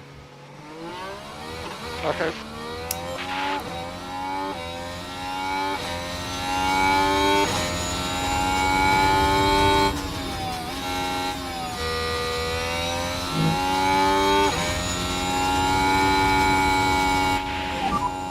We need to save some fuel because we're not going to finish. Okay. Fine. Okay, charge on. Save another kilo yet. Okay, understood. Alonso has caught Hulkenberg.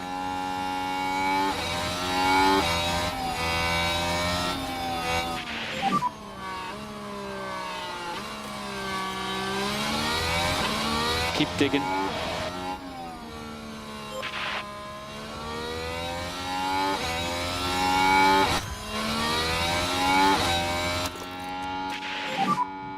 Copy.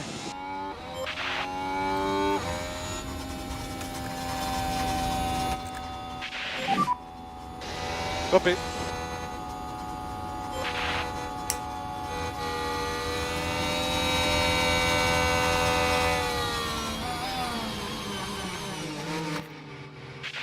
Come on, Fernando. Copy that.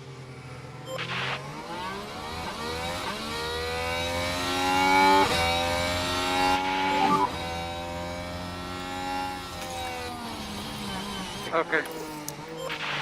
I want to try something here. Copy.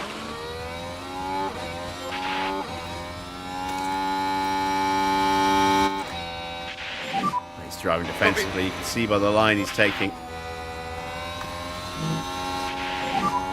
Copy. Checkered flag. Copy. There we go, we're through. Let's go, guys. Just quick enough there on Leclerc. Am I on tomorrow? Not planning to be, no. Yeah, I don't normally stream at the weekends. Good job. Come on.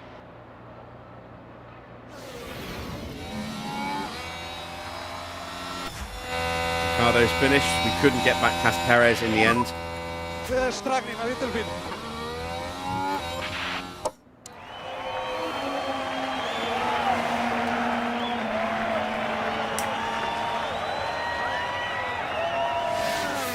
P13 would be an excellent result. I should have gone more aggressive. Look, we could have got both cars in the top 18, but again, I mean, without those retirements of Hamilton, Antonelli and Verstappen, we'd have made it with Alonso, but not with Ricardo. He would have finished 21st, which was his target. Oh, tomorrow's Friday. Oh, God, yeah. I thought it's Thursday. I thought it's Friday today for some reason. Yes, I'll definitely be on tomorrow.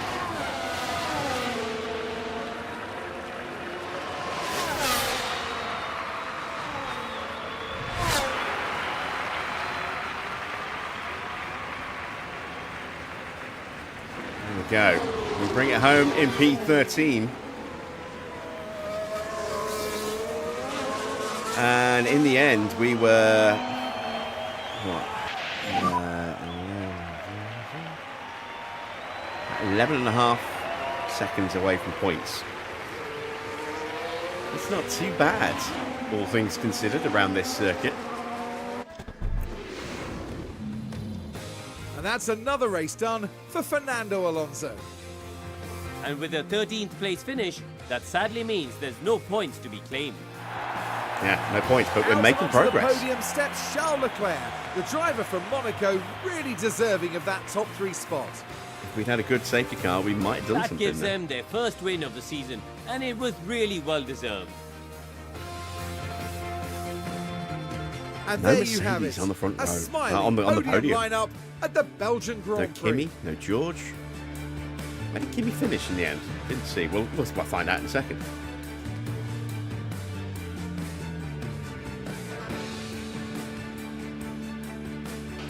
Though Karun, with the garages full of activity, what's the mood like down at Aston Martin now?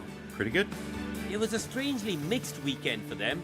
We saw one driver put in a strong performance, but it was a different story for the other. Definitely positives there, though. And that is that for this weekend's F1 action here in Belgium. Next round, we're moving on to an exhilarating circuit. Formula One will be taking to the Hungaroring for the Hungarian Grand Prix. I wouldn't call that exhilarating. But battery should be healthier there. So, confirmation of the final result. Leclerc gets his opening win of the campaign. Good result for Oscar, up 9 places to finish in second. Norris, once again, charging through the field, this time from P20, not the pit lane, but 17 places gained, gets that 3rd step on the podium. McLaren are suddenly starting to look a bit pacey, aren't they? They must have got some really good upgrades on their car. Hadjar takes 4th place. George, with whatever issue he had, dropped down to 5th. Let's investigate. What was the problem that he was suffering with?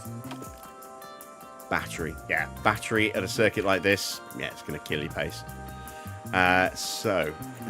It was 5th place for George. 6th place for Albon. 7th place for Sainz. Good day for Williams. 6th and 7th there. 14 points for them.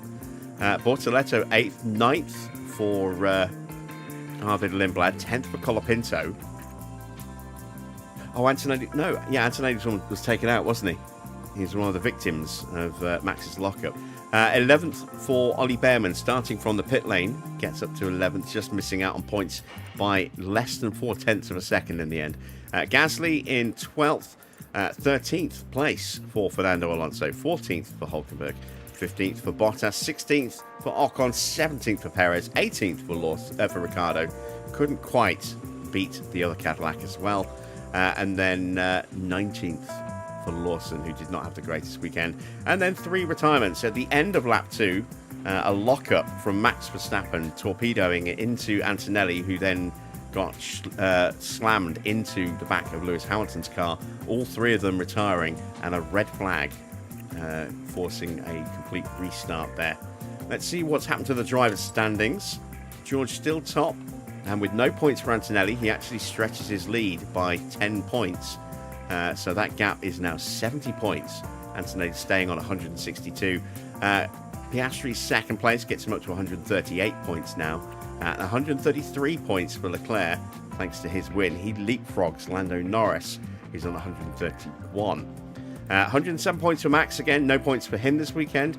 Hadjar moves past Hamilton by 3 points, 78 to 75. Once again, another DNF for Hamilton, and another one that's not his fault. Another loss of points this weekend. He's not having luck at all this season. He's got the pace, but he's had reliability issues. He's had a crash of his own making at Australia. He got taken out in another crash. He's been taken out again today. Yeah, not having much luck this season is Hamilton. Behrman, no points for him. 17 points now. 16 for Gasly, no points for him either. And he's now tied on points with Bortoletto, 1 place behind in 11th. He's also on 16. Albon's 8 points moves him up into 12th place above Esteban Ocon. And Carlos Sainz also gaining some points. He's now into 14th with 8 points. Colapinto has 7, Lindblad 3, 2 points apiece for Lawson and Hulkenberg. Alonso still has just the 1 point, and then it's the usual 4 names at the bottom yet to score: Perez, Bottas, Ricciardo, and of course Stroll, who will not be taking part in any further races this year. Constructor standings, just the 10 points then for Mercedes. McLaren with a nice healthy 33 points earned today, but they're still a long way back on 269. They are trailing by 125 points, but a few more results like that, and that gap will start to come down pretty quickly. Ferrari, 25 points of their own. They're on 208 now. Red Bull with 185. Huge gap back to Haas in 5th. They have 29 points. Alpine with 23. 22 points now for Williams, just 1 behind after picking up 14 huge points for them this weekend. Points for Audi as well means that they are up to 18 despite dropping down into 8th place. Then it is RB now with 5 points. We are 10th, still with that single point from Monaco, thanks to Fernando's heroics, and Cadillac still yet to get off the mark. In the pit stop challenge, we got the quickest stop of the day, and Ricciardo also got the 5th fastest stop. So an excellent day for us here today. McLaren taking 2nd and 8th. Audi in 3rd, RB 4th. Alpine 6th and 7th. Cadillac gets some points in 9th, and Williams get the final point in 10th. No Mercedes, no Red Bull, no Ferrari in the top 10. Ferrari having an absolute disaster in the pits this year. So, here are the standings. No, it's not Ferrari. I was thinking, it's Mercedes who are having a bit of a disaster, isn't it? McLaren top with 195, but we've reduced the gap by 13 points. We're on 170 in 2nd place, 25 points behind now. RB moved past their sister team by 4 points, 136 to 132. No points for Red Bull. Sees them losing out there. No points for Ferrari either. They stay on 110 points in 5th. Cadillac have 86, 74 points for Alpine. Williams with 48. No points for Mercedes. They stay on 36. And Audi closed the gap up. They're now 15 points behind on 21. And Haas still just the 2 points for them. both drivers bringing home about $500,000 each, so 992,000 and change added to our bank balance. Let's head back to HQ and start prepping for tomorrow's race in Hungary.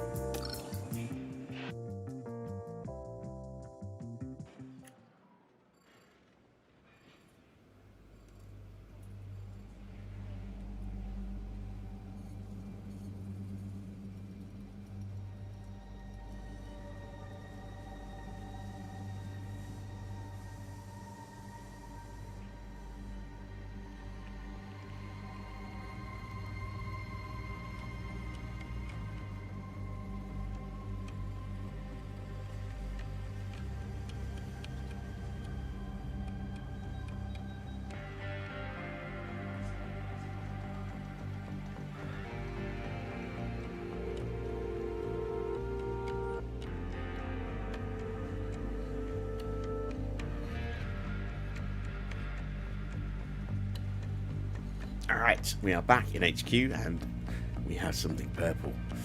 I don't like a random purple popping up like that because it's not normally a good thing. Although it might actually be. It might be Ollie Behrman saying, yeah, I'll join you next season. We'll keep our fingers crossed for that, shall we? Right, let's have a quick check-in with the board before we do anything else and see what they thought of the results. They were happy with Spa, which was kind of what I was expecting with the 13th place finish. They wouldn't be satisfied. They would be better than that, but they wouldn't be delighted because no points. And not quite there for points either. One of our cars also not doing quite so well. So, yeah, happy with that. Let's now see what the purpley bit is. It's a design centre improvement, and we can afford it because we just earned $1 million. So we can pay for that. Very nice. We've got sponsor money coming up in a couple of weeks as well, which will really help. It's just a shame we got this just right after I put a research project in. Okay, let's approve the budget. That would be very, very useful indeed. Very nice. Very pleased with that. Let's dive into the team's breakdown on the post-race data. So a side pod failed on one, a side pod on the other car as well, and we lost a front wing, all through general wear and tear. They can see Alonso's expected finish was 20th, so up 7 places from that, and Ricciardo up 4 from his expected finish of 22nd. So not a bad day all round, really. Pretty good day indeed. Let's have some repairs, shall we? I don't know if I put a side pod on here. Nope, I can't. I haven't got any left. It's going to have to roll back. Damn, could have done with that. I've got enough money to make another one. Do we actually have one going through? I don't think I do. No, I don't. I won't get it in time either, unfortunately. That's the wrong one. That one. Let's build 2 of them. I don't have the money for 2. Let's build 1 of them. There we go. We have a side pod that will be ready the day after the Hungarian Grand Prix. Oh dear. That's a bit of a shame. Right. We can't fix the car. There's not much else we can do. We will advance time. Something yellow in the inbox. This might be Behrman. No, it's a loss of performance for Stoffel. Yeah. Well, couldn't be helped, unfortunately. We're going to make a save at this point here, just before we go to the next Grand Prix.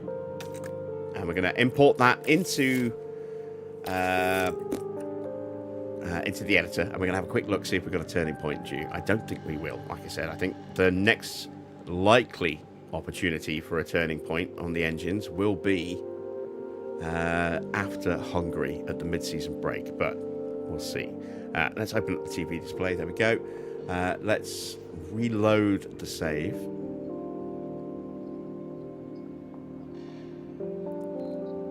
Let's just check the session results for Belgium are in.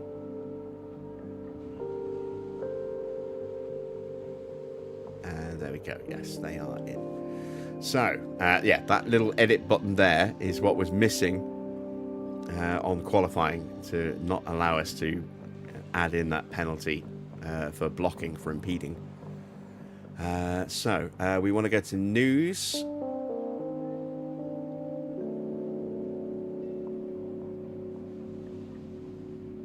Yeah, it's only the one that we've had.